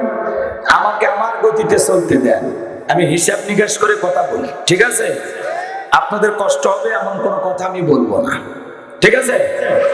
একটু মনোযোগ দিয়ে শোনেন। যাই হোক, এদিক খেয়াল করেন। তাহলে কবরের ১ নাম্বার প্রশ্ন, মান রব্বুকা, রব শব্দ আছে না নাই? আল্লাহর গোলামি করে কবরে যাওয়ার দরকার আছে না নাই? আপনি যদি আল্লাহর ইবাদত করে আল্লাহর খাঁটি গোলাম হয়ে কবরে যেতে পারেন, কবর আপনার জন্য শান্তির নির। আর যদি আপনি দুনিয়াতে বিশৃঙ্খলা করে, নাফরমানি করে, খোদাদ্রোহী হয়ে, হারাম কাজ করে, অশ্লীল কাজ করে, মন্দ কাজ করে, গুনার বোঝা নিয়ে যান, তাহলে কবর হবে আপনার যন্ত্রণার কারখানা। কথা বলে ঠিক কিনা? বিদায় কবরে যাওয়ার আগে নেক আমল করে যাওয়ার দরকার আছে না নাই? তাহলে কবরে ১ নাম্বার প্রশ্ন, মান রব্বুকা, তোমার রব কে? আর আমরা মুসলমান হিসেবে বলতেছি ইন্নাল্লাযিনা ক্বালু রাব্বুনাল্লাহ, নিশ্চয় যারা বলে আমি তাদের রব, আমাদের রব আল্লাহ। কিন্তু এই পৃথিবীর জমিন আল্লাহ যখন কিছু মানুষকে একটু পাওয়ার রাজত্ব ক্ষমতা দেয়, জিরো থেকে হিরো বানায়, নিজেকে আনা রব্বুকুমুল আলা বলে দাবি করেছিল, এরকম জালেম পৃথিবীতে এসেছিল। নাম কি? কথা বলেন কিনা? একটু মনোযোগ দেন, কয়েক মিনিট লাগবে। ঘটনাটা মনোযোগ দিয়ে শোনেন। খাপে খাপ মমতাজের বাপ। যদি না বোঝেন তো বোঝানোর কোনো দরকার নাই, তারপরে আপনারা একটু যে সময় দিয়েছেন একটু থাকেন। আমার বাইরে একটু শোনেন। এর নাম ছিল কাবুস, বলকে বলা হয়। কিপ্তিদের তরফ থেকে নাম ছিল রামসিস, আর মিশরের বাদশা হওয়ার পর উপাধি নাম হলো ফিরাউন। এ ছিল এলাকার একটা ছেঁচড়া চোর। ছেঁচড়া চোর বোঝেন? মুরগি চুরি করে, হাঁস চুরি করে, মহিলাদের 3 পিস কাপড় চুরি করে, গাবলা বালতি যা বাহিরে রাখবেন সব চুরি করে। এরা হলো কিসো, কথা মানে কিসো। এরকম একটা ভবঘুরে ছেঁচড়া চোর ছিল এই ফেরাউন। আপনাদের সমাজে, আমাদের সমাজে ভবঘুরে যুবক নাই যারা ইয়াবা, ফেন্সিডিল, গাঁজা, মদ খায়, গাছক ধাক্কা মেরে কই ভাইজান সাইড দেন। বউ যদি দরজা করে, অমুকের বাপ তুমি ঢোলকে কয় মা তুই বুঝবো না যে একটু বেশি পরিমাণে মাল খাসি। এরকম নিশাখোর ছেলে আছে না নাই? যারা সন্ধ্যা হলে ঘরে দরজা বন্ধ করে জিকির করে ইগিয়াবা ইগিয়াবা ইগিয়াবা ইগিয়াবা। মা বাবা চিন্তা করে বাবা এটা কিসের ট্যাবলেট, জ্বর সর্দি কাশ নাকি? কয় না, অত কিছু বোঝা লাগবে না, হয় টাকা দে নইলে তোর মাথা ফাটাবো। মা বাবা বাধ্য হয়ে তখন মনে করে একটাই ছেলে, ও টাকা দে, ও জন্মের কি কিনে খায় খায়। কথা কয় না কেন? নিশায় আসক্ত সন্তান আপনাদের এলাকায় আছে না নাই? রাগ করতেছেন মনে হয়। একটু মনোযোগ দিয়ে কথাগুলো শুনে যান বাজান, গভীর মনোযোগ দিয়ে কথাগুলো শুনে যান। যে কথা বলতে চাচ্ছিলাম, এই ফিরআউন ছিল ভবঘুরে যুবক, এলাকায় কোনো কাজকর্ম পাইল না, মিশরে চলে গেল। মিশরে যাওয়ার পর হলো সর্বপ্রথম তরমুজের খেতের লেবার। এরপরে কিছুদিন ওই ডিউটি করার পর সরকারি গোরস্থানের দারোয়ান লাগবে, নিয়োগ বিজ্ঞপ্তি। কথা কি বোঝেন নাই? ইন্টারভিউ দেওয়ার জন্য দিনক্ষণ থেকে চলে গেছে। হাজার হাজার মানুষ লাইনের মধ্যে ইন্টারভিউ দেওয়ার জন্য দাঁড়িয়ে গেছে। এক পা দুপা করে যখন ফিরআউনের ইন্টারভিউর পালা চলে আসছে, ডেকে বলে বাদশা, আপনার সাথে ভালো মানুষ আল্লাহর জমিনে কেউ নাই। আমি অনেক প্রশংসা আপনার শুনেছি, আমি শুনেছি আপনার চাইতে ভালো মানুষ এই এলাকার কেউ নাই। সারা জীবন কৃতজ্ঞ থাকবো যদি একবার আপনি এই চাকরিটা আমারে দেন, সারা জীবন আপনার কথা মনে থাকবে। এই কথা বলে নানান ছলে বলে ভঙ্গিমায় কথাগুলো যখন উপস্থাপন করলো, কথায় আছে দুষ্ট লোকের মিষ্টি কথা। দুষ্ট লোকের মিষ্টি কথা। বাদশার ভালো লেগে গেল, বলে ইন্টারভিউ বন্ধ করে ছেলেটারই চাকরি দিলাম। এইবার গোরস্থানের দারোয়ানের চাকরি পাওয়ার পর সে চিন্তা করলো বাদশা প্রতি মাসে বেতন দিবে, ঠিক আছে, কিন্তু এই টাকা দিয়ে তো চলবে না, কি করা যায়? যারা গোরস্থান লাশ দাফন করে তাদেরকে ডেকে বলে, শোনেন, আপনারা যদি গোরস্থানে লাশ দাফন করতে চান, লাশ প্রতি আমার একটা করে দিরহাম দেওয়া লাগবে। জনগণ চিন্তা করে একটা লাশের জন্য বাদশার দরবারে বিচার নিয়ে যাব, লাশ পয়সা গুলো শেষ হয়ে যাবে, অতএব একটা টাকা যদি পায় এই ছেলেটাই পাক। জনগণ এটা চিন্তা করে একটা দিরহাম ঘুষ দেওয়া শুরু করলো। কয় টাকা? এক দিরহাম। কথা কি বুঝতে পেরেছেন? আমাদের সমাজে অবশ্য ঘুষ নাই, আছে আছে। শোনো এই দেশটার গল্প করি, দেশটা মনে হয় স্বপ্ন করি, শুধু কর ঘুষ কর মদ কর জুয়া কর, এটাই আছে ভুরি ভুরি, এটাই আছে ভুরি ভুরি। এ দেশে অসৎ কামাই কেউ করে না, তবে ঘুষের টাকা পেলে কেউ তো ছাড়ে না। টেবিলের নিচ দিয়ে হাত বাড়িয়ে কালো টাকাটা নেই সারিয়ে, টেবিলের নিচ দিয়ে হাত বাড়িয়ে কালো টাকাটা নেই সারিয়ে। করছে ওরা বড় দেশের চুরি, করছে ওরা বড় দেশের চুরি। শোনো এই দেশটার গল্প করি, কথা বলে ঠিক কিনা? আছে আছে। একটা ছেলের চাকরির জন্য 10 লাখ 15 লাখ 20 লাখ টাকা উপরওয়ালাকে দেওয়া লাগে। উপরওয়ালা বলতে গিয়ে ফেরেশতারা নিয়ে যায়। এদেশের চেয়ার টেবিল পর্যন্ত ঘুষ খায়। এর কথা কন না আপনারা? বাংলাদেশে নাই, আমি ভারতের কথা বলতেছি। রাগ করেন না বাজান গো আমার, একটা করে দিরহাম ঘুষ পাইতে পাইতে যে আমার আল্লাহর খেলা বোঝা বড় দেয়। আল্লাহ তখন ওই জামানে একটা ভাইরাস দিল, এই সেন্সার করতেছে, একটু কম, একটু না, একটু কম, মোটা করে দাও, আওয়াজটা চেঞ্জ করলে তো। আমার ভাইয়েরা একটু মনোযোগ দিয়ে কথাগুলো শুনে যান, যে কথা বলতে চাচ্ছিলাম, হৃদয়ের কান পেতে কথাগুলো শুনে যান। সে বলতেছে একটা করে দিরহাম দিতে হবে, জনগণ রাজি হয়ে গেল। আল্লাহ ওই জামানে একটা ভাইরাস দিল, ভাইরাসের নাম হলো ডায়রিয়া কলেরা। ডায়রিয়া কলেরা, হাজার হাজার মানুষ মারা যায়। আমাদের জামানায় আল্লাহ একটা ভাইরাস দিল, কি নাম? করোনা। ধরো না, শুইও না, করোনা। স্বামীর হলে স্ত্রীর কাছে যায় না, স্ত্রী হলে স্বামী যায় না। বাবার করোনায় মারা গেল, হাসপাতালে ছেলেটা বাবার লাশটাও দেখতে গেল না, কবরে মাটি দিতেও গেল না। কিসের মায়া মহাব্বত! এখনই যদি মরে যান সব শেষ। আপনি মনে করতেছেন আপনি পরিবারের জন্য অনেক কিছু, কিসের মায়া মহব্বত? কিসের মায়া মহব্বত? করোনা সেটা আর পাননি, মায়ের করোনা হয়েছে, ছেলে মারে জঙ্গলে ফেলায় আসছে, কথা বলে ঠিক কিনা? স্বামীর বলে স্ত্রীর কাছে যায় নাই, স্ত্রী বলে স্বামীর কাছে যায় না, বাপরে বাপ স্বামীর করোনা হয়েছে। এরকম একটা বড় পান্টি দিয়ে, বা কি বলেন আপনারা, পান্টি বোঝেন? হ্যাঁ, বড় একটা লাঠি দিয়া এরকম খাবার ঠেলে দিছে, খান খান, কথা কয় না গে? তাহলে করোনা এসে বুঝাইয়া দিয়েছে কেউ কারো না, কেউ কারো। বাবার সম্পত্তি ভালো লাগে, বাবা মারা গেছে, বাবার লাশটা পর্যন্ত দেখতে যায়নি, এরকম সন্তান আছে না নাই? কথা বলে না কেন? কিসের মায়া মহব্বত? আপনি মনে করতেছেন আপনি স্যার আপনার সংসার চলবে না, আপনার ব্যবসা প্রতিষ্ঠান চলবে না, আপনি মরে গেলে আগের গতিতেই চলবে। আপনি মনে করছেন অনেক কিছু, কোনো দাম নাই আপনার আমার এই জীবনে, কথা কয় না কেন? কিসের মায়া মহব্বত? সব ভুয়া, মিথ্যা, বানোয়াট। এ মায়ার কোনো দাম নাই, কথা ঠিক কিনা? কবরে ঢুকলে সব মায়া মহব্বত শেষ। আমার ভাইরা লম্বা হবে, আমি লম্বা করবো না। আল্লাহ তখন একটা ভাইরাস দিয়েছে, ডায়রিয়া কলেরা, হাজার হাজার মানুষ মারা যায়। আল্লাহ গোরস্থানে লাশ দাফন হয়, লাশ দাফন হতে হতে হতে বাপরে বাপ এত পরিমাণে মানুষ মারা গেল, গোরস্থানে ফেরাউনের টাকা রাখার কোনো জায়গা নাই। বাদশার দরবারে একদিন চলে এলো, বাদশা আমার কাছে অনেক টাকা পয়সা জমে গেছে, আপনি যদি মনে কিছু না নেন, গরিব দুঃখী যারা আছে তাদের একটু খাজনা পরিশোধ করে দিতে চাই। বলে ঠিক আছে। এবার সংবাদ পৌঁছায় দেওয়া হলো, গোরস্থানের দারোয়ান তোমাদের খাজনা পরিশোধ করে দেবে। হাজার হাজার মানুষ চতুর্দিক দিয়ে খাজনা পরিশোধের জন্য বাদশার দরবারে হাজির হয়ে গেল। আর গোরস্থানের দারোয়ান এই ঘুষের টাকাগুলো নিয়ে এসে জনগণের মাঝে বিলাইতে লাগলো। জনগণ যায় আর বলে, হারে রাজ্যের বাদশা যদি এই ব্যক্তি না হইয়া এই গোরস্থানের ছেলেটা হইতো, না জানি আমাদের কপাল খুলে যেত। নির্বাচনের একটু জনসেবামূলক কাজ করার দরকার আছে না নাই? আমার এলাকায় এক নেতা এসে 2 গাড়ি ইট পাড়তেছে কাঁচা রাস্তায়। মানুষজন এসে বলে বাবা তুমি নেতা হও নাই, ইট পাড়তেছো, ব্যাপারটা কি? বলে আপনাদের দুঃখ কষ্ট আমার সহ্য হয় না, আর বৃষ্টি হওয়ার পরে আপনার ছেলে মেয়ে স্কুলে যেতে পারে না, হারে আপনারা হাটে বাজারে যেতে পারেন না, আপনাদের কথা ভাবলে রাতে আমার ঘুম আসে না। আপাতত কাঁচা রাস্তায় ইট পাড়া দিয়ে গেলাম, আর ভবিষ্যতে যদি আপনাদের কাছে দোয়া নিতে আসি, একবার যদি আমার মার্কায় ভোট বানিয়ে এলাকার নেতা বানায় দিতে পারেন, আমার 1 নাম্বার টার্গেট আমি কাঁচা রাস্তা পাকা করে দেব। কথা বলেন ঠিক কিনা? এই কথা বলে স্লোগান দিয়া একবার যদি নেতা পাস করে, এলাকায় আর থাকে না, ঢাকা শহরে যে বান্ধবী নিয়ে ঘুমায়। মার্কা থাকে যে কয়দিন নেতার আনা গোনা, সে কয়দিন। আর আমরাও কম খারাপ না, ওই 1.5 টাকার বিড়ি আর চা খায় স্লোগান। বল্টু ভাইয়ের চরিত্র ফুলের মতো পবিত্র, নামাজ পড়ায় কত, গাঁজা খাই 5 ওয়াক্ত, হুমসুরিতে পাকা ভক্ত, শয়তানের 1 নাম্বার ভক্ত, হুজুর যেন খুবই শক্ত, চুষে খাই গরিবের রক্ত। এই কথাটা দেখা নেতারা দোষ দিয়ে লাভ নাই, জনগণ আমরা 1 নাম্বার খারাপ।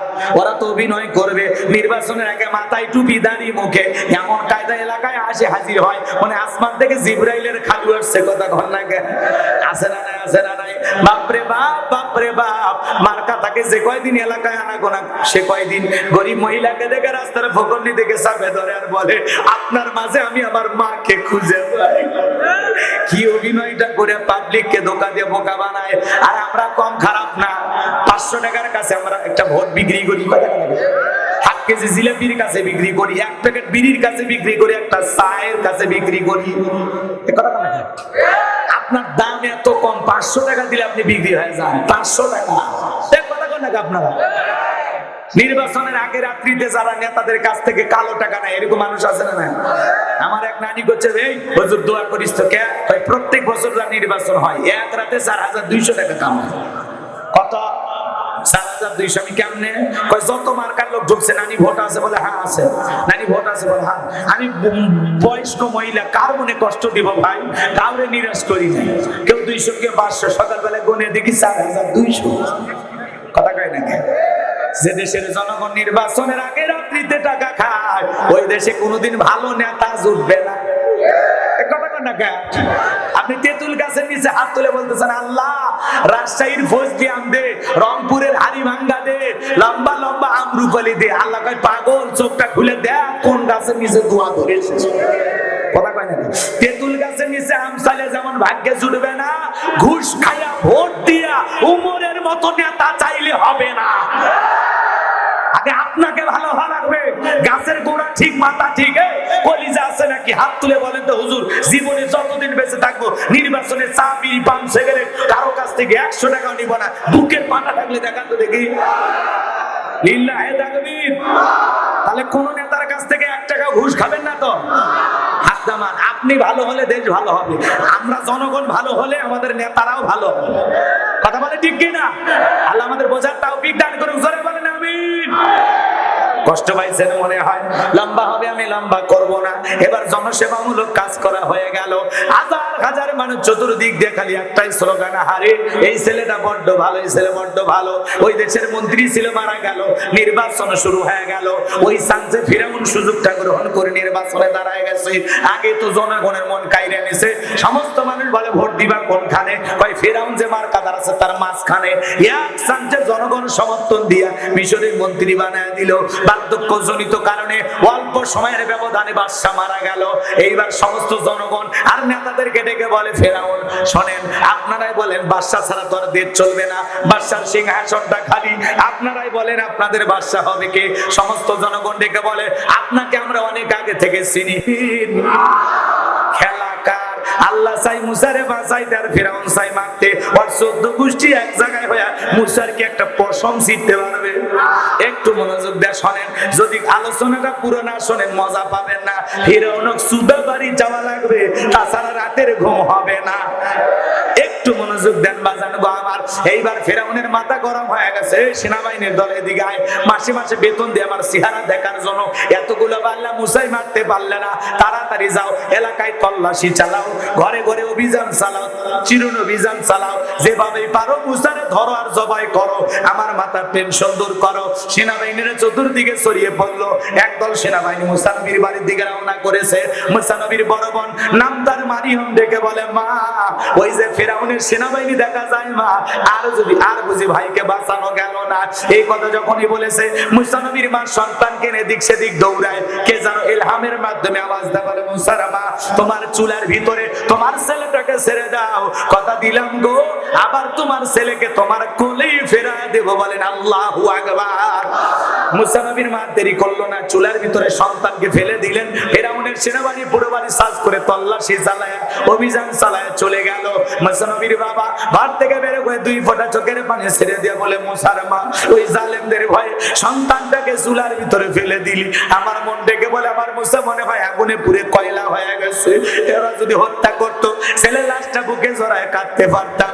এই কথা বলে মুসা নবীর বাবা কান্দে, স্বামীর চোখে পানি দেখে মুসা নবীর মা কান্দে। মুসা নবীর মা বাবার অন্তরে দয়া মায়া আছে, তোমার আমার মা বাবার অন্তরে বুঝি দয়া মায়া নাই? যুবক রে, আমি মুসাফির তোদের পায়ে হাত দিয়ে অনুরোধ করে বলে যাই, খবরদার মা বাবার মনে কোনো কষ্ট দিও না। আল্লাহ বলেছেন, অকদ রব্বুকা আল্লা তা'বুদু ইল্লা ইয়্যাহু ওয়া বিল ওয়ালিদাইনি ইহসানা। আমার ইবাদত করো, আমার ইবাদতের সাথে কাউকে শরীক করো না। আমার ইবাদতের পর তোমাদের দায়িত্ব হলো মাতা পিতার খেদমত করা, তাদের সাথে উত্তম আচরণ করা, ভালো ব্যবহার করা। যুবক রে, মা বাবা কত কষ্ট করে তোমারে আমারে লালন পালন করেছে, মাত্র সবের যাতনা সহ্য করেছে, ছোট্ট বালতিতে 1 বালতি রক্ত ঢেলে ফেলে দিয়া তোমারে আমারে দুনিয়ার মুখটা দেখাইছে। বিদায় মা বাবার মনে কোনো কষ্ট দিও না। আল্লাহ রাসূল বলেছেন, ওমা জান্নাতুকা ওয়া নারুকা, তোমার পিতা মাতাই তোমার বেগেজ, তোমার পিতা মাতাই তোমার দোজখ। যুবক রে, ওই পিতা মাতার মনে কষ্ট দিও না। সুন্দরী বউ পাই আমার কথা ভুলে যেও না। বইয়ের ভালোবাসা বইয়ের কাছে, মায়ের ভালোবাসা মায়ের কাছে, শ্বশুর শাশুড়ির ভালোবাসা তাদের কাছে। কাউকে বেশি প্রাধান্যতে দিকে কারো প্রতি অবহেলা বিচার করা যাবে না। যুবক, তোদের পায়ে হাত দিয়ে অনুরোধ করে বলে যায়, মাতা পিতার খেদমতের ওয়াজ করে আমি আজকে আর লম্বা সময় বক্তৃতা দেব না। এতটুকু তোদের পায়ে হাত দিয়ে এতটুকু অনুরোধ করে বলে যায়, কোনোদিন মা বাবার মনে কষ্ট দিবা না। যুবক রে, যে মা বাবার চেহারার দিকে তাকাইলে আমল নামায় আল্লাহ কবুল হজের সব লিখে দেয়। ওই পিতা মাতার সাথে ভালো আচরণ করবা। আজকে তুমি তোমার মাতা পিতাকে কষ্ট দিলে, তোমার সন্তান একদিন তোমারে কষ্ট দিবে। তুমি বাবা মার জন্য যা করবা 2 দিন পরে তোমার ভাগ্যে ওইটাই জুটবে। এই জন্য মা বাবার মনে কষ্ট দেওয়া যাবে না, অবহেলা করা যাবে না। পিতা মাতার খেদমত করে তাদের দোয়া নিয়ে তাদের মুখে হাসি ফুটায়া কারা কারা জান্নাতে যেতে চান 2 হাত তুলে দেখা। আল্লাহ গো, সবাই পিতা মাতার খেদমত করবেন তো ইনশাআল্লাহ? করবেন তো ইনশাআল্লাহ? আল্লাহ আমাদের সবাইকে পিতা মাতার খেদমতকারী সন্তান হিসেবে কবুল করুন। জোরে বলেন আমিন। মাতা পিতার মনে কষ্ট দেওয়া যাবে না। হাত নামান। যুবক ভাইরা রে, এইবার মুসা নবীর মা চুলার ভিতরে তাকায় দেখে মুসা নবী চুলার ভিতরে পড়ে মুস্কি মুস্কি হাসে, বলেন সুবহানাল্লাহ। এইবার সন্তানকে কোলের মধ্যে জড়ায়া গালে মুখে চুমা খেতে লাগলেন। আর কে যেন ইলহামের মাধ্যমে আবার আওয়াজ দেয়, বলে মুসলমান ওই জালেমদের ভয়ে কতদিন সন্তানকে লুকিয়ে রাখবা? সিন্ধু একটা বানায়া দরিয়ার বুকে ভাসায়া দাও, কথা দিলাম গো তোমার ছেলেকে আবারও তোমার কোলে ফেরাইয়া দেব। আল্লাহু আকবার। মুসা নবীর মা টেনশনে পড়ে গেলেন, সিন্ধুক পাবেন কোথায়? সকালবেলা কে যেন ডেকে বলে, মিস্ত্রি লাগবে মা, মিস্ত্রি লাগবে। আমাদের সমাজেও ডাকে, 3 পিস লাগবে, শাড়ি লঙ্গি লাগবে, মশারি লাগবে। মশারি কথা কয় না, সিল্লাই না। কাঁচা তরি তরকারি লাগবে, সিল্লাই না। কথা বলেন, সিল্লাই না। ওইভাবে সিলাইতেছে, মিস্ত্রি লাগবে মা, মিস্ত্রি লাগবে মা। মুসা নবীর মা ডেকে বলে, জীবনে কোনোদিন মিস্ত্রি বলে কেউ ডাক দেয় নাই। ও বাবা, মিস্ত্রি দিকে আসো। কাছে এসেছে, ডেকে বলে, তুমি কি বানাইতে পারো? মিস্ত্রি ডেকে বলে, মা আপনি যদি মনে করেন এমন একটা সিন্ধুক আপনার দরকার, যে সিন্ধুকের ভিতরে আপনার সন্তানকে তুলে দরিয়ার বুকে ভাসায় দিবেন, আপনি চাইলে আমি আপনাকে এইরকম সিন্ধুক বানায় দিতে পারি। মুসা নবীর মা ডেকে বলে, বাবা মিস্ত্রি, তুমি তো একেবারে আমার মনের কথা বলেছো, এইরকম একটা সিন্ধুকই তো আমি তালাশ করতেছি।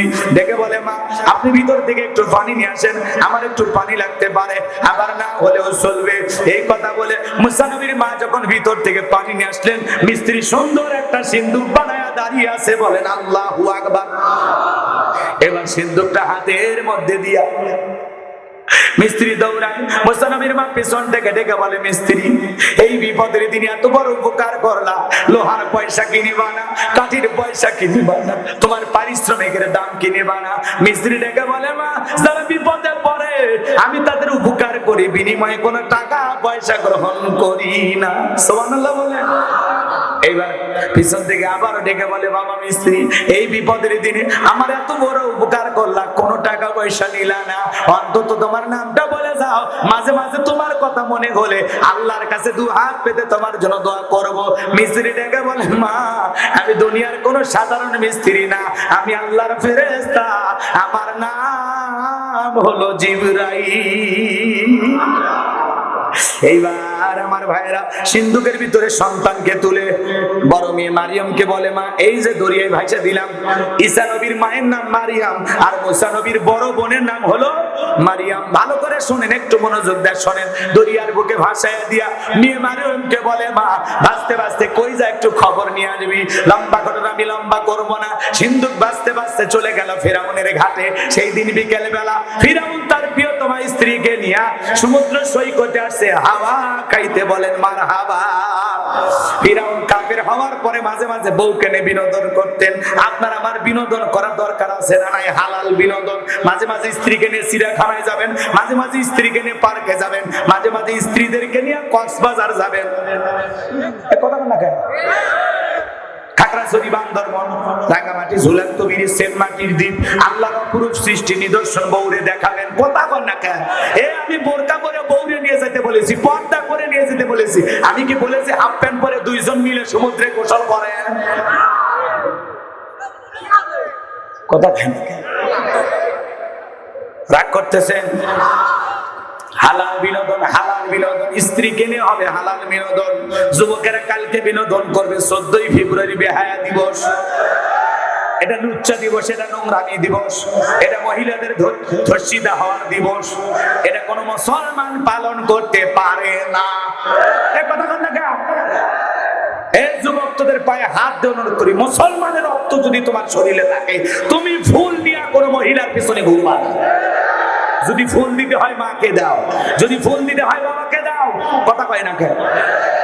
যদি ভালোবাসা দিবস পালনই করা লাগে, ফুল যদি কাউরে দেওয়া লাগে, তোমার প্রিয়তমা স্ত্রীকে রাতের বেলায় ফুল নিয়ে এসে বলো, আই লাভ ইউ জান।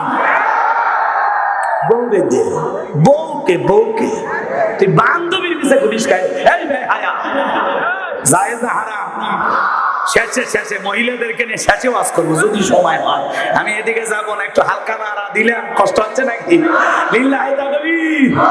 হে যুবক, একটু মনোযোগ দিয়ে কথাগুলো শুনে যাও, গভীর মনোযোগ, গভীর মনোযোগ। যে কথা বলতে চাচ্ছিলাম বাজান, মুসলমান যুবক এগুলো দিবস পালন করতে পারে না। মুসলমানের ভালোবাসা 12 মাস লন্ডন আমেরিকার মানুষ পালন করবে, কারণ ওরা সন্তানের চাইতে কুত্তাকে বেশি চুমা খায়। কুকুর নিয়ে ঘরে, কুকুর কোলের ভিতরে গাড়ি নেয়, আর সন্তান থাকে ঠেলা গাড়ি। কথা বলেন, ঠেলা গাড়ি থাকে সন্তান আর কোলে থাকে কুকুর। ওই জন্য ওরা ভালোবাসা দিবস পালন করার সুযোগ পায় না। ওরা এই বিশেষ দিবস 14ই ফেব্রুয়ারি বিশ্ব বেহায়া দিবস, এটা বিশ্ব ভালোবাসা দিবস হতে পারে না। মুসলমানের ভালোবাসা 12 মাস ভালোবাসা ছিল, আছে, থাকবে। তাই বলে গেল নোংরা দিবস কেন? এই যে পার্কে পার্কে যুবক যুবতী বাক বাক করে যারা ঘোরে, যেই মহিলা কালকে তার যুবক বন্ধুর সাথে যাবার চরিত্রে দৃষ্টা, ও নিজেকে আর ধরে রাখতে পারতেছে না। কথা কয় না কেন? আল্লাহ নারী জাতিকে হেদায়েত দান করে, জোরে বলেন আমিন। আপনার যুবতী মেয়েকে কালকে ঘর থেকে বের হতে দেবেন, আপনার যুবক ছেলেকে কালকে বাড়ি থেকে বের হতে দিবেন না। যদি জোরাজুরি করে বলবেন, বাবা আমিও তোমার সাথে যাবো। দেখবেন আর হাউস ফাউস হয়ে যাবে। কথা কি বোঝা গেল? যাই হোক, হালকা দিলাম, কষ্ট হচ্ছে আপনাদের? কি কথা বলতেছিলাম? ফেরাউন বিনোদন করতেছে স্ত্রীকে নিয়ে। কথা কি বোঝা গেল? আপনারা মাঝে মাঝে স্ত্রীকে এখানে সেখানে ঘুরতে যাবেন। যদি শেষে সম্ভব হয় নারীদের আমি ওয়াজ করব, আর সম্ভব না হলে আমি করব না। একটু মনোযোগ দিয়ে কথাগুলো শোনেন। সিন্ধুক ভাসতে ভাসতে ফেরাউনের ঘাটে চলে আসছে। এইবার সেনাবাহিনী সিন্ধুকটা তুলে নেতার সামনে নিয়ে গেছে। ফেরাউন ডেকে বলে, সিন্ধুকটা খোলো তো, ভিতরে কি আছে দেখি। সিন্ধুক যখন খোলা করো, সবাই তাকা দেখে, আহারে মনে হয় আকাশের পূর্ণিমার চাঁদ সিন্ধুকের ভিতরে ধরা দিয়েছে। আল্লাহু আকবার। সবার চোখ শীতল হয়ে গেল। আর ফিরাউন বলতেছে তরবারিতে জবাই করে এটাই মুসা। আসিয়া বলে থামো, খালি বাড়াই শিখছো। স্বামী গো তাকায় দেখো এমন সিন্ধুকের কাঠ কি তোমার দেশে আছে? এইবার সিন্ধুকটা নাই রে স্যারে বলতেছে বিবি রে এমন কাঠ তো আমার বাপ দাদা 14 গোষ্ঠী দেখে নাই, এই কাঠ তো আমার দেশে নাই। আসিয়া তখন ডেকে বলতেছে স্বামী ভিন দেশি কারো সন্তান বাঁচতে বাঁচতে আমাদের দেশে আসছে, এই ছেলেটাকে আমি মারতে দিব না, আমি এর পালক পুত্র হিসাবে আমাদের সন্তান হিসাবে লালন পালন করব। তুমি কি আমার আশাটা পূরণ করবে না? অনেক কঠিন স্বামীও মাঝে মাঝে বইয়ের কাছে দুর্বল হয়ে যায়। ফিরাউন চিন্তা করলো এতগুলো জবাই করলাম মুসা খুঁজে পাইলাম না, আর বউ একটা ছেলেকে লালন পালন করবে, যাক বইয়ের আবদারকে প্রাধান্য দিয়ে বলতেছে ঠিক আছে মাইনা নিলাম। কথায় আছে যেখানে বাঘের ভয় সেখানে রাত হয়, যারে খুঁজতেছো মারার জন্য আল্লাহ তোরে দায়িত্ব দিল তারে লালন পালন করার জন্য। আল্লাহু আকবার বলেন। আসিয়া বলে সন্তান তো দিলেন স্বামী ঠিক আছে, কিন্তু এই ছেলের দুধ পান করাবে কে? আপনি ঢোল পিটায়া দেন, ফিরাউনের ছেলে সন্তান যে দুধ পান করাবে তারে মাসে মাসে বেতন দেওয়া হবে। এই স্লোগান শুনে হাজার হাজার মহিলা আসছে, মুসা নবীকে কোলের মধ্যে নাই, স্তন খুলে মুখ লাগায়। মুসা নবী কোন মহিলার স্তনে দুধ পান করে না, করে না, করে না, বলেন সুবহানাল্লাহ। হাজার হাজার নারী ব্যর্থ হয়ে চলে গেল। আসিয়া টেনশনে পড়ে গেলেন সন্তান কোলের মধ্যে নিয়ে। ওই যে মুসা নবীর বড় বোন মনে আছে নাম মারিয়ম, ডেকে বলে রানী আসিয়া এমন একটা ধাত্রীর খবর আমার কাছে আছে যে কোন সন্তান তার দুধ পান করতে পারে, তাই নাকি? বলে হ্যাঁ। এই কৌশল করে কথা বললেন, দুইজন লোক পাঠায়া দেওয়া হলো। মুসা নবীর মাকে ফেরাউনের দরবারে নিয়ে আসা হলো। মুসা নবীর মা সন্তানকে কোলের ভিতরে নিয়ে যখন স্তনে মুখ লাগায় দিয়েছে, আল্লাহ নবী মুসা আলাইহিস সালাম মায়ের স্তনে দুধ খাওয়া শুরু করেছে। বলেন সুবহানাল্লাহ। নবীদের শিশুকাল থেকে জ্ঞানী বানিয়েছেন তিনি কে? একটু মনোযোগ দিয়ে কথাগুলো শোনেন বাজার। এইবার সন্তানকে যখন দুধ পান করাইলেন, রানী আসিয়া বলে আপনার বেতন ডাবল, থাকার কোয়ার্টার ফ্রি। মুসা নবীর মা ডেকে বলে সন্তানকে যদি দুধ পান করাতে হয় আপনার বাড়িতে নয়, সন্তান থাকবে আমার বাড়িতে। আসিয়া বলে আমি তাতেই রাজি, মাঝে মাঝে সন্তানটাকে একটু দেখায় নিয়ে যাও। মুসা নবীর মা পৃথিবীর প্রথম মা, যে মা তার আপন সন্তানকে দুধ পান করানোর বিনিময়ে মাসে মাসে বেতন পাইছে। বলেন মারহাবা। এইবার চলাফেরার বয়সে একটু উপনীত হয়েছে, পা ফেলায় চলতে পারে। আমার ভাইরা একদিন আসিয়া রাগ করে বলতেছে ফেরাউন স্বামী সন্তানটা কোলে নাও।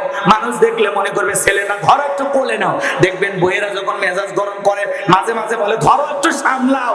ক্যাসেট দিছে একটা ক্যাসেট, তার ছিঁড়ে যায়, তার আওয়াজ বন্ধ হয় না। মাঝে মাঝে বইয়েরা কিন্তু খেপে গেলে সন্তান কোলে দেয় না, কয় তোমার জিনিসটা তুমি সামলাও। আল্লাহর রাস্তায় আল্লাহ একটা জিনিস দিছে, ভেবো আর সহ্য হয় না। আছে না নাই? আছে না নাই? এই কথা বলে একদিন আপনার সন্তান আপনার রাগ করে কোলে দেয়। আছে না? আছে না? এরকম ঘটনা ঘটেনি? চাচা ঘটিছে না? চাচা কথা কর না কেন? ঘটেনি? চাচি রাগ করে একদিন আপনার বেটা কোলে দেয়নি? মা বোনেরা খেপে গেলে সন্তান কোলে দেখো তোমার জিনিস তুমি সামলা। ও পাগলি ভুলে গেছে এটা কিন্তু ওরই জিনিস। কথা কয় না কেন? আমরা খালি নামের বাবা, সব কষ্ট তো ওদেরই করতে হয়। মা বলে ওদের কষ্টের কোনো তুলনা হয় না। কথাটা ঠিক? প্রচুর ধৈর্য দিয়েছে আল্লাহ, প্রচুর পরিমাণে ধৈর্য দিয়েছে। কথা কয় না কেন? এই জন্য মা বোনদেরকে ভালোবাসবেন, ভালোবাসবেন। এদিক শুনুন, এদিক শুনুন, কি বলছিলাম ভুলে গেছেন? আমার ভাইরা ফিরাউনের কোলে দিয়া আসিয়া যখন ভিতরে চলে গেছে, মুসা নবীর সুন্দর চেহারা দেইখা আল্লাহ যাকে যেই জামানার নবী বানায় তারে সবচেয়ে বেশি সুন্দর করে বানায়। বলেন সুবহানাল্লাহ। একটু সুমা খাওয়ার নিয়তে যখন ঠোঁটটা বাড়াইছে, মুসা নবী এমন একটা থাপ্পড় গালের মধ্যে লাগায় দিয়েছে, এক থাপ্পড়ে চিৎকার মেরে উঠছে। আশেপাশে জনগণ এসে বলেন এত চিৎকার মারলেন কেন? ছেলে যে থাপ্পড় মারছে এই কথা জনগণ জানলে কি ইজ্জত থাকে? তখন বলতেছে এমনি চিল্লাইছে, আমার বাড়ি আমি চিল্লাবো, তোদের ডাকছি যা, সরে যা, দূর হয়ে যা, দূর হয়ে যা। এই কথা বলে ওদেরকে তাড়িয়ে দিয়া স্ত্রীকে ডাক দেয়, ও রানী আসিয়া আয় আয় তাড়াতাড়ি। আর এই চোখে মুখে যে আগুন দেখছি এ মুসা ছাড়া কেউ না, তরবারি দে ছেলেটাকে জবাই করি, পথের শত্রু দূর করি। আসিয়া বলে কি হয়েছে? সারের মতো চিল্লাও কে? কই চিল্লাবো না, এর চোখে মুখে যে আগুন দেখছি এ মুসা ছাড়া কেউ না, তাড়াতাড়ি তরবারি টান জবাই করি। আসিয়া বলে ঢং করা জায়গা পাও না। এজন্য মানুষ কি করেছে? বলে আমার গালে থাপ্পড় মারছে। আসিয়া বলে এমন কথা তুমি বলো না, এই ছেলে কি কোনোদিন তোমার থাপ্পড় মারতে বলে? মুসা নবী তোমার ভালো করে বোঝো। এই ছোট বাচ্চা কি তোমারে থাপ্পড় মারতে পারে? তখন ফেরাউন বলতেছে, থাপ্পড় তো তোর গালে মারে নাই, মারছে আমার গালে। মজা কি আমি টের পাইছি, বলেন আল্লাহু আকবার। ছোটবেলায় মুসা নবীর হাতে থাপ্পড় খাওয়ার পর, লম্বা ঘটনা এই জায়গায় ছিল, আমি লম্বা করব না। মুসা নবীর বয়স হয়ে গেল 25 বছর, টকবকে যুবক। দেখতেছেন বনি ইসরাইল কিপ্তির মধ্যে মারামারি লাগতেছে। মুসা নবী যা বলে, কিপ্তি ফিরাউনের লোক, খুব বেশি নেতার গরম দেখাচ, এই কথা বলে বনি ইসরাইলের পক্ষ নিয়ে মারছে একটা থাপ্পড় বা ঘুষি। এক ঘুষি খায়া কিপ্তি দুনিয়ার থেকে ডিলেট। ইন্না লিল্লাহি ওয়া ইন্না ইলাইহি রাজিউন। জাগাতে মরে পড়ে আছে কিপ্তি। ফেরাউনের দরবারে হয়ে গেল মার্ডার কেসের আসামি। মুসা নবী মানুষ হত্যা করেছে, মার্ডার কেসের আসামি হয়ে গেলেন। আমার ভাইরা আল্লাহ ডেকে বলে, মুসা আর থাকা যাবে না, এবার মাদাইনের দিকে রওনা করো। আল্লাহর পাকের ওয়াদার পায়ে চলে গেলেন মাদাইনে। যাওয়ার পর শুআয়ব আলাইহিস সালামের দুই মেয়ের সাথে পরিচয় হয়ে গেল। তাদের সঙ্গে চলে গেলেন তাদের বাড়িতে। পানি খাওয়ানোর ঘটনা আপনারা অনেকেই শুনেছেন, আমি আর ওই ওয়াজ করে সময়টা বাড়িতে নিয়ে যায়, বলে বাবা আপনারও বয়স হয়ে গেছে, আমরা মেয়ে মানুষ, আমাদের বাড়িতে একটা কাজের লোক দরকার। রাখাল হিসেবে একটা শক্তিমান ছেলে পেয়েছি, এই ছেলেটা বড় লাজুক আর ভদ্র। বাবা গো, কয়েকটা ঘন্টা তার সাথে কাটায় দিলাম, একবার আমাদের দুই বোনের চেহারার দিকে ফিরেও তাকাই নাই, বলেন আল্লাহু আকবার। ছেলেটা সভ্য ভদ্র। বাবা গো, মনে কিছু না করলে ছেলেটাকে আমাদের বাড়িতে চাকরের দায়িত্ব দেন। বলে ঠিক আছে, রাখাল হিসেবে রেখে দাও। এই কথা বলে মুসা আলাইহিস সালাম শুআয়ব আলাইহিস সালামের বাড়িতে রাখাল হিসেবে চাকরি পেলেন। আমার ভাইরা মুসা আলাইহিস সালামের ব্যবহার দেখে শুআয়ব আলাইহিস সালাম মুগ্ধ হয়ে বড় মেয়ে সফুরার সাথে বিবাহের ব্যবস্থা করলেন, বলেন সুবহানাল্লাহ। শুআয়ব আলাইহিস সালামের বাড়িতে তার মেয়েকে বিবাহ করে 8 থেকে 10 বছর থাকলেন ঘর জামাই। এলাকায় যদি কেউ ঘর জামাই থাকে, খবরদার কষ্ট মনে দেবেন না, মনে করবেন মুসা নবীর সুন্নাত পালন করতেছে। কষ্ট হচ্ছে আপনাদের? খারাপ লাগতেছে? একটু ফিনিশিং দেই। কষ্ট হচ্ছে আপনাদের? আমার ভাইয়ের একটু মনোযোগ দেন, শোনেন। আল্লাহ ডেকে বলে, মুসা আর কতদিন শ্বশুর বাড়ি মধুর হাড়ি, এবার গাঠি গুটি গোছাও, স্ত্রীকে সঙ্গে নাও, চলো আবার মিশরের দিকে রওনা করো। আল্লাহ পাকের ওয়ার্ডার পাইয়া স্ত্রীকে সঙ্গে না শ্বশুরের দেওয়া লাঠি নিয়ে পয়গম্বর যখন তুর পর্বতে আসলেন, আল্লাহ পাক তখন নবী মুসা আলাইহিস সালামকে নবুয়ত দান করলেন। ওয়া মা তিলকা বিয়ামিনিকা ইয়া মুসা। আমার আল্লাহ ডেকে বলে, মুসা রে তোমার ডান হাতে ওইটা কি? মুসা নবী জবাব দেন, ক্বালা হিয়া আসায়া আতাওয়াক্কাউ আলাইহা ওয়া আহুশু বিহা আলা গনামি ওয়া লিয়া ফিহা মাআরিব উখরা। ডেকে বলে, আল্লাহ আমার হাতে এটা লাঠি, এটার উপর ভর দিয়ে চলি, ছাগলের জন্য পাতাবাড়ি ইত্যাদি ইত্যাদি অনেক অনেক কাজ করি, বলেন তো। আল্লাহ ডেকে বলে, মুসা প্রশ্ন করলাম একটা, জবাব দাও যাবে একটা, কারণটা কি? মুসা নবী কেন কথা বাড়াইতেছেন? কারণ মুসা নবী কথা বলে কার সাথে? আল্লাহর সাথে কথা বলতে মজা আছে না নাই? যুবক রে, ভুল করে একটা মেয়ে রং নাম্বারে মিস কল দিলে 70টা সিম কার্ড পরিবর্তন করে হলেও কল দাও। মেয়ে বলে ভাই ভুল হয়ে গেছে, সরি। কয় সরি বললে হবে না, তোরে দেখতে চাই, বিয়ে করতে চাই, ভালোবাসতে চাই। কথা কয় না কেন? এরকম বেকায়দায় যুবকেরা ফেলে কিনা? রাগ করতেছেন মনে হয়। ভুল করে রাত 3টার দিকে এক মহিলা আমারে কল দিয়েছে, হ্যালো তুমি কে? সোহেল। আমি বললাম না, একটা হুজুর মানুষ। কয় ঢং করো না, রাত চলে গেলে আফসোস করবা। ও কি তাহাজ্জুদ পড়ার জন্য ডাকতেছে? কথা কয় না কেন? এজন্য যুবকরা একটা মহিলার কণ্ঠ শুনে তুমি আমি যদি পাগল হয়ে যায়, আর মুসা নবী আল্লাহ রব্বুল আলামিনের সাথে কথা বলে, আমার আল্লাহর কুদরতি জবানের আওয়াজ না জানি কত মিষ্টি, কত মধুর। জোরে বলেন না সুবহানাল্লাহ। আল্লাহ ডেকে বলে, মুসা প্রশ্ন করলাম একটা, জবাব দেবে একটা, কারণ কি? এরপরে আল্লাহ পাক বলেন, ক্বালা আলকিহা ইয়া মুসা। আল্লাহু আকবার। এ ভাই, আপনারা কি মানুষ? আর 10 মিনিট আছে আপনাদের 10 মিনিট, আমি আপনাদের কাছে চাইলাম 10 মিনিট, এই 20টা মিনিট আল্লাহর হস্তে দেন। আমি আলোচনাটা ফিনিশিং দিচ্ছি খুব দ্রুত গতিতে। ফেরাউন সুবা মারে ফাইনাল খেলায় অপরাজিত করে বাড়ি যাও। বোঝেন, আসল মজা তো শেষে। এতক্ষণ ঘটনা বললাম, শুনলেন তো? কোরআনের কয়েকটা আয়াত তিলাওয়াত করে একটু বুঝায়, সেটা শুনবেন না? যত জায়গায় ওয়াজ করছি কম বেশি কোরআনের আয়াত তিলাওয়াত করতে গেলে অনেকের ভালো লাগে না, কোরআন যে বোঝে না। এতক্ষণ ঘটনা চুপ করে শুনতেছে। এই যে কোরআনের আয়াত তিলাওয়াত করবো আর বাকি ঘটনাটা কোরআনের আয়াত দিয়ে বলবো, সুবহানাল্লাহ বলেন। তারপরে যারা চলে যাবেন, যদি পারেন আমার গাড়ির ড্রাইভারের কাছ থেকে আমার লেখা একটা বই আছে, শেষ বিদায়।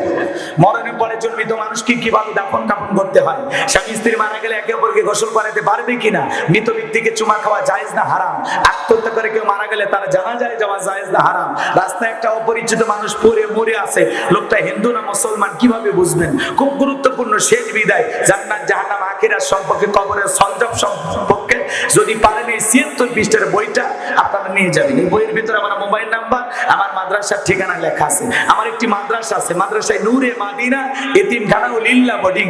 আমার মাদ্রাসায় এতিম বাচ্চাদের থাকা, খাওয়া, চিকিৎসা, পোশাক সম্পূর্ণ ফ্রি। খুশি হয়েছেন না?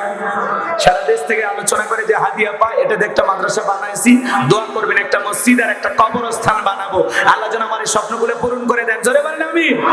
তাহলে শেষ বিদায় বইটা খুবই চমৎকার, প্রত্যেকটা কথা রেফারেন্স দেওয়া আছে, কোরআন সুন্নাহর আয়াত নাম্বার দেওয়া আছে। যদি পারেন স্মৃতি হিসাবে গাড়ির ড্রাইভারের কাছ থেকে নিয়ে যাবেন 50 টাকা হাদিয়া দিয়া, আর মুনাজাতের পরে মঞ্চে পাবেন। যদি পারেন আপনারা সাদিক ভাইয়ের কাছ থেকে নিয়ে যাবেন, আল্লাহ কবুল করেন, জোরে কোন আমিন।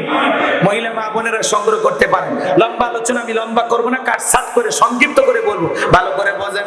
আমার আল্লাহ ডেকে বলেন, ক্বালা আলকিহা ইয়া মূসা। আমার আল্লাহ ডেকে বলেন, মুসা রে, তোমার হাতের লাঠিটা এবার তুমি নিক্ষেপ করো। ফাআলকাহা ফাইযা হিয়া হাইয়াতুন তাসআ। লাঠিটা নিক্ষেপ করা মাত্র হয়ে গেল বিশাল একটা বড় সাপ। মুসা নবী বলে, বাপ রে বাপ, এ যে জাতের সাপ, আমার বংশ করে দিবে সাপ। এই কথা বলে জোরে মারছে লাফ। মুসা নবীকে আল্লাহ ডেকে বলে, মুসা থামো, দৌড়াও কেন? বলে, আল্লাহ দৌড়াবো না, লাঠি ফেলাইছি, যে বড় সাপ হইছে দেখে ডর লাগছে। আমার আল্লাহ ডেকে বলে, মুসা ভয় পেও না, ক্বালা খুযহা ওয়ালা তাখাফ সানুঈদুহা সিরাতাহাল উলা। আল্লাহু আকবার। ডেকে বলে, মুসা, আমি আল্লাহ লাঠিকে সাপ বানাইছি, আবার তুমি ভয়ে ভয়ে ভয়ে ভয়ে হাতটা বাড়াও, আবার সাপের দিকে হাত বাড়াও, আমি আল্লাহ আবার পূর্বের মতো লাঠি বানাই দিয়ে বলেন আল্লাহু আকবার। মুসা নবী ভয়ে ভয়ে ভয়ে ভয়ে এরকম ধরতে গেছে, ধরা মাত্রই যেই টাচ লাগছে আবার কি হয়ে গেছে? লাঠি হয়ে গেছে। সুবহানাল্লাহ বলবেন না?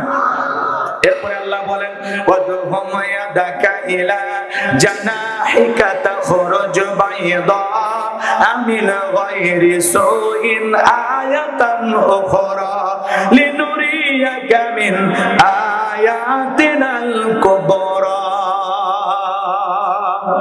আমার আল্লাহ ডেকে বলেন, নবী মুসা, তোমার ডান হাতটা বগল নিচে ঢোকাও, ওখান থেকে বের করো। কোন দোষ ছাড়া আমি আল্লাহ ধবধবে সাদা চমৎকার উজ্জ্বল দেখাইলাম। এই যে কুদরতের দুইটা নিদর্শন দান করলাম, লাঠি ফেলালে সাপ হয়, আর বগল নিচে থেকে হাত বের করলে সাদা উজ্জ্বল চমৎকার সুন্দর দেখায়। এই দুইটার নাম কি? মুজিজা। বলেন কি না? মুজিজা। আমি আল্লাহ এই যে দুইটা মুজিজা দান করলাম, কুদরতের নিদর্শন দান করলাম, এইবার তোমার দায়িত্ব হলো ইযহাব ইলা ফিরআউনা ইন্নাহু তাগা। আমার আল্লাহ ডেকে বলে, মুসা, এইবার তুমি ফিরাউনের নিকট যাও, সে সীমা লঙ্ঘন করেছে, আর পাপের 16 কলা পূর্ণ হয়ে গেছে, ঘরে ঘরে মূর্তি ঢুকাইছে, 40 বছর শিক্ষা ব্যবস্থা বন্ধ করেছে। মুসা রে, যাও যাও, ফিরাউনের নিকট যাও, দিনের দাওয়াত পৌঁছাও। মুসা আলাইহিস সালাম ডেকে বলে, আল্লাহ, আমি গেলে তোমার ফাঁসি দিয়ে মারবে, আমি তো ফিরাউনের দরবারে মার্ডার কেসের আসামি, আপনি কি ভুলে গেছেন? আমার আল্লাহ ডেকে বলে, মুসা টেনশন নাই, ছোটবেলা থেকে বহুবার মারার ষড়যন্ত্র করেছে, মারতে পারে না, আজও পারবে না। আমি আল্লাহ যার পক্ষে আছি, কোন জালেম ফাঁসি দিয়ে মারতে পারবে না, পানিতে ডুবায় মারতে পারবে না, আগুনে পোড়ায় মারতে পারবে না, হাজারো দিন রিমান্ডে নিয়েও মুমিনের মুখের হাসি ওরা কেড়ে নিতে পারবে না। কথা বলেন ঠিক কিনা? কোনো টেনশন নাই, আমি আল্লাহর যার পক্ষে আছি, কেউ তাকে দুনিয়া থেকে বিদায় করার ক্ষমতা রাখে। যাও। মুসা আলাইহিস সালাম ডেকে বলে, আল্লাহ যেতেই হবে? বলে, হ্যাঁ, অবশ্যই, নবী বানাইছি, তোমাকে দাওয়াত দিতেই হবে। ফিরাউনের মতো কাফেরেরও দাওয়াত পাওয়ার অধিকার আছে না নাই? মুসা নবী ডেকে বলে, আল্লাহ, আমার অন্তর কাঁপে, দূরে দূরে ভাব হয়, আমার একটু ভয় লাগে, আমি একা যেতে পারবো না। কথা কয় না? আল্লাহ ডেকে বলে, যেতেই হবে। মুসা নবী ডেকে বলে, আল্লাহ, তাহলে আপনার কাছে একটু দোয়া করি, আমি ছোটবেলায় যখন মাদ্রাসায় পড়েছিলাম, কোরআন আমার হাতে দেওয়ার সময় হুজুর এই দোয়াটা পড়িয়েছিলেন। আমি মনে করেছিলাম এটা মনে হয় কোরআন খোলার দোয়া, কোরআন হাতে নেওয়ার দোয়া। কথা বোঝেন নাই? যখন তাফসীর পড়তে গেলাম তখনও বুঝলাম জালেম ফিরাউনের নিকট যখন মুসা নবী দাওয়াত পৌঁছাইতে চাইছিলেন, ওই মুহূর্তে আল্লাহর কাছে মুসা নবী এই দোয়া করেছিলেন, ক্বালা রাব্বিশরাহলি সাদরি ওয়া ইয়াসসিরলি আমরি ওয়াহলুল উকদাতাম মিন লিসানি ইয়াফকাহু قولي واجعل لي وزيرا من أهلي هارون أخي দেখে বলে, আল্লাহ আমার বক্ষকে প্রশস্ত করে দাও, আমার কাজকে সহজ করে দাও, আমার জিহ্বার জড়তা দূর করে দাও, যাতে সহজে ওরা আমার কথা বুঝতে পারে। আর আমার পরিবারের মধ্য থেকে আমার ভাই হারুনকে আপনি নবুয়ত দান করেন। বলেন আল্লাহু আকবার। আল্লাহ দেখে বলে, নবী মুসা দোয়া মঞ্জুর, তোমার দোয়াকে কবুল করে তোমার ভাই হারুনকে আমি নবুয়ত দান করলাম। বলেন আল্লাহু আকবার। এবার মুসা আলাইহিস সালাম তার ভাই হারুন আলাইহিস সালামকে সঙ্গে নিয়ে ফিরাউনের দরবারে দ্বীনের দাওয়াত দেওয়ার জন্য রেডি হয়ে চলে আসছে। এরপরে আল্লাহ পাক জানায় দিলেন, ওয়াকালা মুসা ইয়া ফিরআউনু ইন্নী রাসূলুম মির রাব্বিল আলামিন। মুসা আলাইহিস সালাম ডেকে বলে, ফিরাউন, আমি বিশ্বের রবের একজন পাঠানো রাসূল। আল্লাহু আকবার বলেন, হাকিকুন আলা আল্লাহ আকুলা আলা আল্লাহি ইল্লাল হক কদ জিতুকুম বিবায়িনাতিন মির রাব্বিকুম ফারসিল মাইয়া বানি ইসরাঈল। মুসা আলাইহিস সালাম ডেকে বলে, আমি আল্লাহর সম্বন্ধে সত্য ছাড়া অন্য কিছু বলবো না, আর আমি তোমাদের রবের পক্ষ থেকে তোমাদের কাছে সুস্পষ্ট দলিল আর প্রমাণ নিয়ে হাজির হয়েছি, সুতরাং বনি ইসরাঈলদেরকে আমার সাথে যেতে দাও। ফিরাউন তখন বলতেছে, ক্বালা ইন কুনতা জিতা বিআয়াতিন ফাতি বিহা ইন কুনতা মিনাস সাদিকিন। ফিরাউন তখন বলতেছে, তুমি যদি বাস্তবিক সুস্পষ্ট কোন দলিল বা নিদর্শন বা প্রমাণ নিয়ে আসো, সেটা আমাদের সামনে হাজির করো, যদি তুমি সত্যবাদী হও। শুনছেন কথা? ফিরাউন কি বলতেছে, তোমার কাছে কোনো দলিল প্রমাণ থাকলে দেখাও, তুমি যে নবী এটা বললে তো আমি মানবো না, কি প্রমাণ আছে দেখাও, যদি তুমি সত্যবাদী হও। মুসা আলাইহিস সালাম তখন কি করলেন, ফাআলকা আসাহু ফাইদা হিয়া সুয়ানুম মুবিন। আল্লাহু আকবার। কষ্ট হচ্ছে আপনাদের? বিরক্ত হচ্ছে? মুসা আলাইহিস সালাম তখন কি করলেন, হাতের লাঠিটা, কথা কয় না, ফাআলকা আসাহু ফাইদা হিয়া সুয়ানুম মুবিন। হাতের লাঠিটা নিক্ষেপ করেন, হয়ে গেল বিশাল একটা সাপ। বাপরে বাপ। এরপরে কি করলেন, বগলের নিচে থেকে হাত বের করলেন, ধবধবে উজ্জ্বল সাদা চমৎকার সুন্দর দেখালো।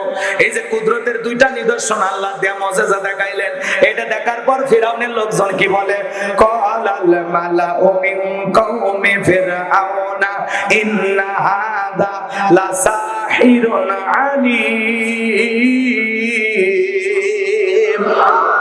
বলতেছে, এই ছেলে তো বিজ্ঞ বড় জাদুকর। ফিরাউন পরিষদের লোকেরা ডেকে বলতেছে, এই ছেলেটা মস্ত বড় জাদুকর, ও জাদু দেখায়া দেশ থেকে আমাদেরকে বিতাড়িত করতে চায়, আমাদের ক্ষমতার চেয়ার দখল করতে চায়। ঠিক আছে, ও জাদু দেখাচ্ছে, আমরাও জাদু দেখাবো, আমরা কি কম পারি?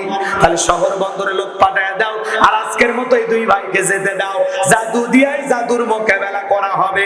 ওই জালেম কাফেররা মনে করেছে এটা জাদু, আসলে এটা জাদু না, জাদুর দাদু। আল্লাহু আকবার বলেন না? কষ্ট হচ্ছে আপনাদের? ভাই 20 মিনিট চাইছিলাম, তার 10 মিনিট গেছে, আর 10 মিনিট ফিনিশিং দিয়ে দেবো, এই মুহূর্তে দিয়ে দেবো। খালি সুবাই বিরক্ত হন, খারাপ লাগতেছে নাকি? লিল্লাহে তাকবীর। ভালো লাগবে তাদের আবু বক্করের মন, আবু বক্করের মতো মন আছে যাদের, আর খারাপ লাগবে তাদের আবু জেহেলের মতো ভেজাল মার্কা মন আছে যাদের। আবু জেহেল কোরআন শুনে শয়তানি বাজছে, কিছু লোক দেখবেন কোরআন শুনে সমাজ আসিস 5 মিনিট ওয়াজ করে দেখিস ভাই পায় জামা সমালোচনা করা সহজ, মহৎ লোক আর সৎ লোকের সমালোচনা বেশি হয়। যারা দেখবেন ভাইরাল ব্যক্তি, এদেরকে নিয়ে সমালোচনা হয়। যারা সমালোচনা করে ওরা কিয়ামত পর্যন্ত ওই জায়গা পর্যন্ত পৌঁছাতে পারবে না। এ কথা বলে কেন? সমালোচনা তাদেরই হয় যারা বড় হয়। কথা কি বোঝা গেল? বাংলাদেশে বড় বড় আলেমদেরকে নিয়ে সমালোচনা আছে না নাই? কারা করে? যারা নাস্তিকদের খুশি করতে চায়, যারা বাতিলদের শক্তি খুশি করতে চায়। এদেশের সুদখোর, ঘুষখোর, দুর্নীতিবাজ, হারামখোর এদেরকে নিয়ে সমালোচনা করে না, করে আলেমদেরকে নিয়ে। তাই মতলব ভালো না খারাপ? ওরা আবু জেলের ভূমিকা পালন করতেছে। কথা বলে আবু জেল নবীর অপবাদ দেয় নাই, পাগল, জাদুকর, গণক, নানা ধরনের মন্তব্য করেছে, নির্বংশ। নাউজুবিল্লাহ। আবু জেল কোরআনের বিরোধিতা করে পরিণতি কি হয়েছে? বাড়ি হয়ে গেছে আন্তর্জাতিক টয়লেট। তাম পৃথিবীর হাজিরা খায় আর মুখের উপর ঝাড়িয়ে থুয়ে আসে। কতক্ষণ ঠিক কিনা? এই জন্য কোরআনের পক্ষে থাকেন, আবু বকরের মতো দাম বেড়ে যাবে। আবু বকর জান্নাতের 1 নাম্বার সার্টিফিকেট প্রাপ্ত সাহাবী হয়েছেন এবং রাসূলের পাশে শায়িত আছেন। সুবহানাল্লাহ বলেন। তাম পৃথিবীর উম্মতেরা যখন সালাম দেয় খালি বিশ্ব নবীকে দিয়ে আসে না, আবু বকর উমরকেও দেয়। কি সৌভাগ্য! সুবহানাল্লাহ বলেন। আর আবু বকরের বাড়িটা হয়ে গেছে মসজিদ। কথা কয় না? আর আবু জেলের বাড়ি হয়ে গেছে কি? টয়লেট। এই জন্য কোরআনের বিরোধিতা করেন না, আলেমদের সমালোচনা করি না, ইসলামের বিরুদ্ধে লাগেন না, ধ্বংস হবে, ধ্বংস। কথা কয় না? আল্লাহ হেদায়েত দান করুক। জোরে বলেন আমিন। একটু মনোযোগ সংক্ষিপ্ত করে বলে দিয়ে গেলাম। আমার ভাইয়েরা, ওরা শহর বন্দর থেকে হাজার হাজার জাদুকর একত্রিত করলো। ইয়াতু বিকুল্লি সাহিরিন আলিম। ফিরাউনের নিকট সুদক্ষ বড় বড় জাদুকর তারা উপস্থিত করলো। আর সমস্ত জাদুকররা ময়দানে নামার আগে ওদের চাওয়া পাওয়া আছে না নাই? এ কথা কয় না কেন? খেলার যে মাঠে নামবে চাওয়া পাওয়া আছে না নাই? এ যুবকে, বিপিএল দেখে তোমাদের মন খারাপ, সাকিব হারিয়ে গেছে, মন খারাপ। কালকে যদি মাশরাফি হারিয়ে যায় আরো মন খারাপ। যুবকের আবার খেলা পছন্দ করে, খালি খবর। কথা কয় না কেন? একটু শুনে যাও যুবক, বিপিএল কে জিতলো সেটা তোমার টেনশন নাই। বরিশাল বাড়িতে গেছে, কালকে সিলেটও বাড়িতে যাবে নাকি? কম না, যুবকেরা বলবে না তো, আর আমার মাশরাফি ভাই ভক্ত, তাই না? আচ্ছা যুবক, ওগুলো নিয়ে আমার মাথা ব্যথা নাই। সিলেট জিতবে না কুমিল্লা জিতবে না ঢাকা জিতবে ওইটা নিয়ে আমার টেনশন নাই, নাকি রংপুর জিতবে ওইটা নিয়ে আমার টেনশন নাই। যুবকরে, বিপিএল সিপিএল আমি এগুলো বুঝি না, আইপিএল বুঝি না, তবে তোমরা এগুলো নিয়ে মাতামাতি করো। এই জন্য তোমাদেরকে সাবধান করার জন্য বলি, যুবকরে এগুলোতে বাজি ধরো না, জুয়া খেলো না। কথা কি বোঝেন না? এই ফ্রি ফায়ার, পাবজি খেলে ওদের চরিত্র নষ্ট হয়ে গেল। ওরা আবার আইপিএল বিপিএল কে জিতবে, আজকে কত হাজার টাকা বাজি, এই কথা বলে যুবকেরা বাজির টাকা নিয়ে লাগে মারামারি। খবরদার, এগুলো করা যাবে না। খেলাকে আনন্দের জায়গায় রাখো, ওইটা নিয়ে বাজি খেলো না, জুয়া খেলো না। আল্লাহ যুবকদেরকে হেদায়েত দান করে। জোরে বলেন আমিন। রাগ করতেছেন মনে হয়? যুবক একটু শোনো, ওরা বলতেছে ফিরাউনের কাছে যায়, আমরা যদি আপনার শত্রুকে পরাজিত করতে পারি আমাদের লাভ কি? ওয়াজা as-saharatu ফিরআউনা ক্বালু ইন্না লানা লা'ajran ইন কুন্না নাহনুল গালিবিন। জাদুকররা ডেকে বলে, আপনার শত্রু মুসাকে যদি আমরা পরাজিত করতে পারি আমাদের বেনিফিটটা কি, লাভটা কি? আপনি আমাদেরকে কি দেবেন? পুরস্কার আমাদের কি থাকবে? ফিরআউন তখন বলে, ক্বালা নাআম ওয়া ইন্নাকুম লামিনাল মুকাররাবিন। ফিরআউন তখন বলতেছে, তোমরা আমার নিকটতম ব্যক্তি হবা, এই দরবারে তোমরা বসবাস করবা, তোমরা আমার কাছের মানুষ হবা। নেতা যদি বলে তোমরা আমার মানুষ, আমার লোক, আর কিছু লাগে? কথা মানে না। ফিরআউন একটা লোভনীয় প্রস্তাব দিল, মুসারে পরাজিত করতে পারলে আজ থেকে তোমরা আমার মানুষ, আমার নিকটতম ব্যক্তি, এই দরবার হবে তোমাদের বসবাসের জায়গা। এরকম যদি নেতা বলে তুমি আমার লোক, ক্রস ফায়ার করা লাগুক আর হুজুর মারা লাগুক আর যা করা লাগুক, আর টেনশন আছে নাকি? কথা কর না কেন? লোভ না থাকলে এগুলো করে নাকি? লোভ আছে, কথা কয় না কেন? লোভ নাই। বেতন তো আছে আছে, গোপনে টাকাও আছে। আল্লাহ ওনাদের কষ্ট দেয়, এই দিন না আরো দিন আছে, এই দিন নিয়ে যাবে সেই দিনের কাছে। বিচার দুনিয়ার আদালতে শেষ নয়, আল্লাহর আদালতেও বিচার হবে। প্রত্যেকটা দিনের হিসাব হবে, প্রত্যেকটা দিনের। রেডি থাকেন, কি করেছেন হিসাবের খাতা ভালো করে খুলে দেখেন। কথা কয় না কেন? খালি চাপাবাজি দিলে হবে না। বিরাট বড় আল্লাহর ওলি বুঝে, আল্লাহর ওলি না শয়তানের গলি, এটা মানুষ ভালোই বোঝে। রাগ করতেছে নাকি? তাম পৃথিবীর জালেমদের টার্গেট খালি মুসলমান আর ইসলাম। কথা বলেন না, চুলকানি খালি ইসলাম নিয়ে। আপনি নোংরামি করেন, অশ্লীলতা করেন, কেউ বাধা দেবে না। এই কথা বলেন না, এই গান হারাম এটা শোনার জন্য কেউ কাউকে গ্রেফতার করে? টেলিভিশন দেখতেছে, নাচানাচি করতেছে, ডিজে পার্টি করতেছে, হলুদ পার্টি করতেছে, এগুলোর জন্য কেউ কাউকে গ্রেফতার করে? হক কথা বলছে, সুদের কথা বলছে, ঘুষের কথা বলছে, আল্লাহর আইনের কথা বলছে, জমিনে ইসলাম কায়েম করার কথা বলেছে, তখনই তাদের উপরে কি বুঝলেন? এই জমিন কার? আল্লাহর জমিনে আল্লাহর আইন প্রতিষ্ঠিত হোক, এটা আমরা চাইতে পারি না? ইমানদার হিসেবে এটা আমার চাওয়ার অধিকার নাই? এটা বললে অপরাধী, কোনো সমস্যা নাই। দুনিয়াতে ফাঁসি হলে একবার, কিন্তু আল্লাহর আদালতে তোমাদের যখন ফাঁসি হবে কতবার হবে আর কত লোকের জন্য হবে, রেডি থাকে। আল্লাহ হেদায়েত দান করুন, জোরে বলেন আমিন। আল্লাহ ওয়ালাদের কষ্ট দেন না। এটা গরুর গোশত খাওয়ার কারণে আপনি মুসলমান মারেন? হ্যাঁ, কথা বলেন। কাশ্মীরে মুসলমান মারে, দেখেন অহংকার করে লাভ নাই। আল্লাহ যদি সামান্য ভূমিকম্প দিয়ে কি ঘটনা ঘটছে তুরস্কে দেখেন নাই? দেখেন নাই? আজকে বেহাল অবস্থা।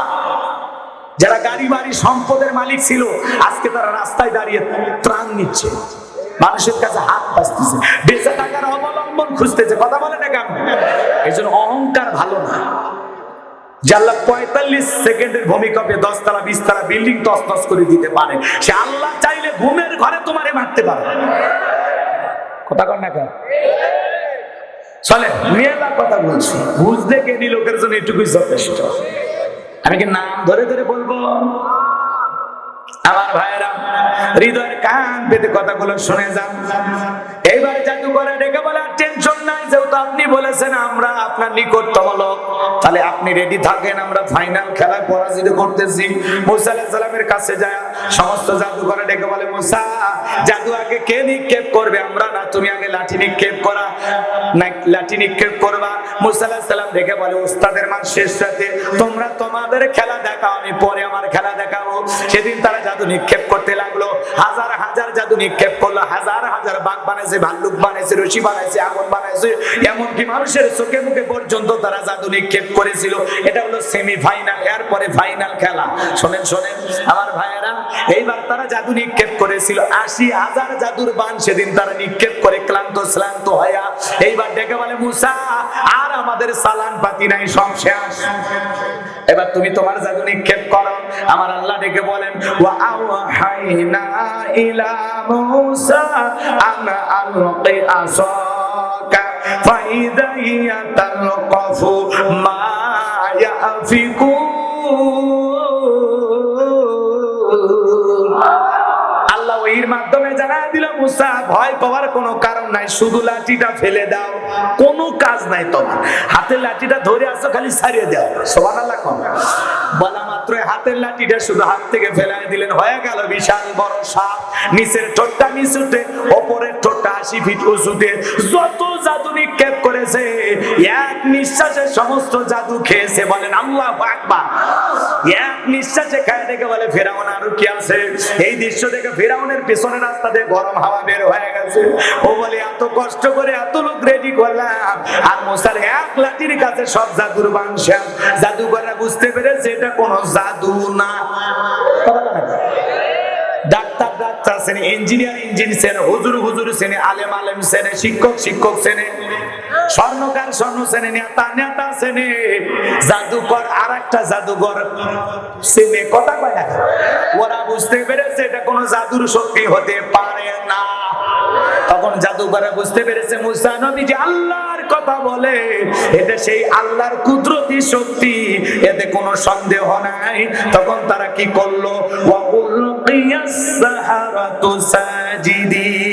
সমস্ত জাদুকররা সিজদায় মাথা নত করলো এবং তারা ঘোষণা করলো, ক্বালু আমান্না বিরাব্বিল আলামিন রাব্বি মুসা ওয়া হারুন। তারা বলতেছে আমরা বিশ্বের রবের প্রতি ঈমান আনলাম, যিনি মুসা এবং হারুনের রব প্রতিপালক। বলেন আল্লাহু আকবার। আমার ভাইয়েরা, সমস্ত জাদুঘরে ঈমান গ্রহণ করে ভালো করে বোঝার চেষ্টা করবেন। এইবার ফিরাউন ডেকে বলতেছে, আমার অনুমতি ছাড়া তোমরা ঈমান গ্রহণ করলা, আমি তোমাদের হাত পা কেটে নেব, বিপরীত দিক থেকে হাত পা কেটে নেব, তোমাদের শুলিতে চড়াবো। এত বড় সাহস, আমার অনুমতি ছাড়া তোমরা ঈমান গ্রহণ করলা। আমার ভাইয়ের এই কথা শোনার পর নতুন মুসলমান ঈমানদার যারা ঈমান গ্রহণ করেছে, ওরা ডেকে বলে, ফিরাউন রে, হুমকি ধুমকি দেখায় কোনো লাভ নাই, জালেমের হুমকি আমরা ভয় পাই না। কথা কর না গে। ওরা বলতেছে, তোর মতো জালেমের পক্ষে থাকার চাইতে বেঈমান হয়ে মরার চাইতে মুসা নবীর পক্ষে থেকে ঈমান গ্রহণ করে মরাই ভালো। আল্লাহু আকবার বলেন। বিদায় আমাদেরকে মরণের হুমকি দেখা কোনো লাভ নাই। মানুষ দলে দলে কালেমা পড়ে মুসলমান হতে লাগলো, ঈমান গ্রহণ করতে লাগলো, চতুর্দিক দিয়ে মুসলমানের সংখ্যা বাড়তে লাগলো। আর জালেম ফিরাউন মরণ কামড় দেওয়ার জন্য, তাদেরকে হামলা করার জন্য চতুর্দিক দিয়ে আক্রমণ করেছে। বাজান গো আমার, লম্বা ঘটনা আমি লম্বা করব না, শেষ ফিনিশিং যে কথাটা দিয়ে দিতে চাই, একটু মনোযোগ বাড়ান। বাজান গো আমার, সবাই মিলে দৌড়াইতে দৌড়াইতে চলে গেছেন দরিয়ার কাছে। মুসা নবীর উম্মতেরা ডেকে বলে, নবী মুসা, আর বুঝি বাঁচা গেল না, হয় দরিয়াতে মরতে হবে, না হলে ফিরাউনের লোকের হাতে মরতে হবে, এছাড়া তো আমার আর উপায় দেখি না।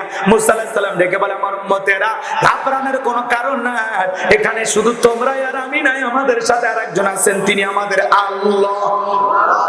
আল্লাহ ডেকে বলে, মুসা, ওই হাতের লাঠিটা দিয়া পানিতে একটু আঘাত করো। আল্লাহ পাকের ওয়াটার পায়ে পানিতে আঘাত করলেন, আল্লাহ ভিআইপি রাস্তার ব্যবস্থা করলেন। বলেন সুবহানাল্লাহ। ওয়াজাওয়াজনা বিবানি ইসরাঈলাল বাহরা ফাআতবাহুম ফিরআউন ওয়া জুনুদুহু বাগয়াও ওয়া আদওয়া। আমার আল্লাহ তখন ডেকে বলে, মুসা, তোমার উম্মতদেরকে নিয়ে এই ভিআইপি রাস্তা দিয়ে তোমরা পার হতে থাকো। তাদেরকে দলবল সহ আমার আল্লাহ বলেন, বনি ইসরাইলের উম্মত নবী মুসা এবং তার উম্মতদেরকে আমি আল্লাহ দরিয়া সমুদ্র পার করে দিলাম। বলেন আল্লাহু আকবার। এইবার ফিরাউন নিকটবর্তী এসে দেখে, বাপ রে বাপ, এ তো ভিআইপি রোড, মনে হয় বাপ দাদা 14 গোষ্ঠী বানিয়ে ধুয়ে গেছে। এই ধান্দায় বলতেছে, এই রোড দিয়ে পার হয়ে গেছে, তাড়াতাড়ি যাও, ওই তো ওদেরকে দেখা যায়, এই দৌড়াও দৌড়াও, এই সবাই ওঠো ওঠো ওঠো সবাই। এইবার সবাই যখন দৌড়াইতে দৌড়াইতে বাজান উঠতে উঠতে সমুদ্রের মাঝামাঝি চলে গেছে। আমার আল্লাহ রাব্বুল আলামিন বলেন, ইন্নামা আমরুহু ইযা আরাদা শাইআন আইয়াকুলা লাহু কুন ফায়াকুন। আমার আল্লাহ পাক কোনো কিছু খালি সৃষ্টি করার ইচ্ছা পোষণ করেন, যখন বলেন কোন হও ফায়াকুন, সঙ্গে সঙ্গে হয়ে যায়। বলেন আল্লাহু আকবার।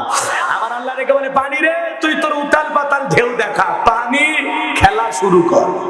আল্লাহু আকবার বলেন। পানির উতাল পাতাল ঢেউ, পানি হুকুম মানে কার? পানির উতাল পাতাল ঢেউ, সমুদ্রে উতাল পাতাল ঢেউ, ফিরাউনের সেলা জামুন্ডা জাহাজ তো সব মরিয়া শেষ, একটাও বেঁচে নাই, একজনও নাই, সব মরে শেষ। এখন বেঁচে আছে বড়রা। বড়রা মানে কে? ফিরাউন। ও পানি খাইতেছে আর চুবাইতেছে আর কি বলে জানেন? ক্বালা আমানতু আন্নাহু লা ইলাহা ইল্লাল্লাযী আমানাত বিহি বানু ইসরাঈলা ওয়া আনা মিনাল মুসলিমিন। ফিরাউন যখন পানির ভিতরে চুবাইতেছিল, তখন ডেকে বলে, আমিও ঈমান এনেছি, বনি ইসরাঈলেরা যার উপর ঈমান এনেছে তিনি ছাড়া কোনো মাবুদ নাই। আল্লাহ গো, আমিও মুসলমান হয়ে গেছি, আনা মিনাল মুসলিমিন। ফিরাউন বলে, আল্লাহ আমি মুসলমান হয়ে গেছি, আর পানি খিলাইও না, খেলার না। পানি খাইতে খাইতে কই, আল্লাহ আমি মুসলমান হয়ে গেছি। আল্লাহ আপনারাই বলেন তো, ফিরাউন যদি মুসলমান হয়, এই মুসলমানের ঈমান আল্লাহ কবুল করবে? ফিরাউন যদি মুসলমান হয়, ফিরাউন মার্কা মুসলমানের ঈমান আল্লাহ কবুল করবে? আর ও যদি মুসলমান হয় আপনার আমার দাম আছে নাকি? কথা না না, ও বলতেছে আনা মিনাল মুসলিমিন, আল্লাহ আমি মুসলমান হয়ে গেছি, আর জুবাইর আর পানি খাওয়ায় না, আর মারিও না। আমার আল্লাহ তখন কি বলে জানেন? আল আনা ওয়া ক্বাদ আসাইতা ক্বাবলু ওয়া কুনতা মিনাল মুফসিদিন।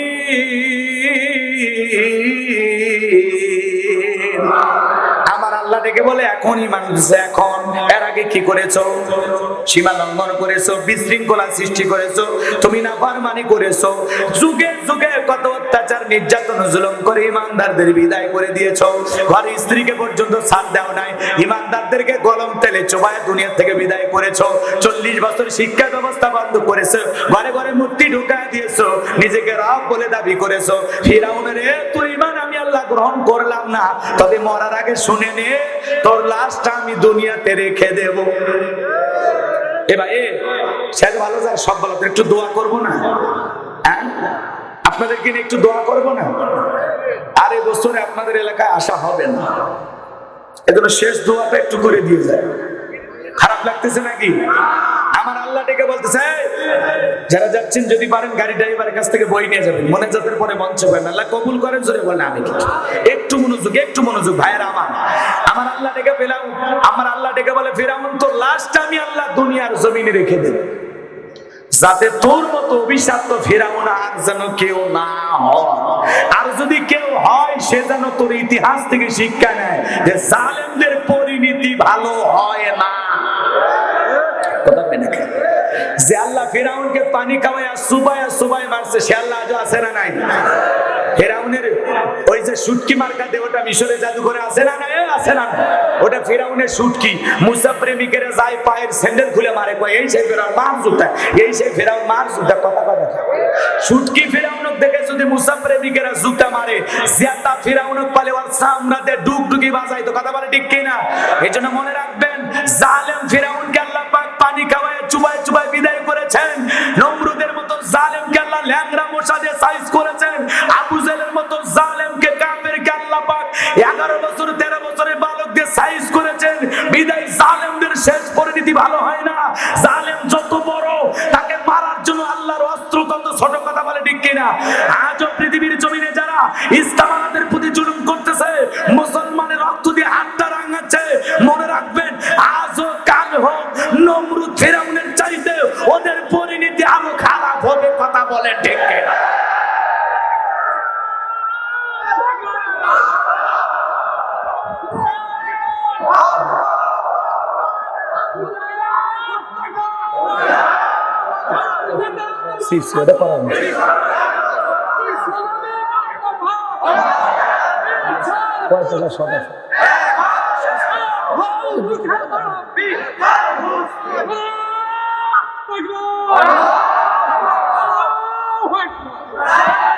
ঠিক হবে না, শেষ আগে বললে হতো।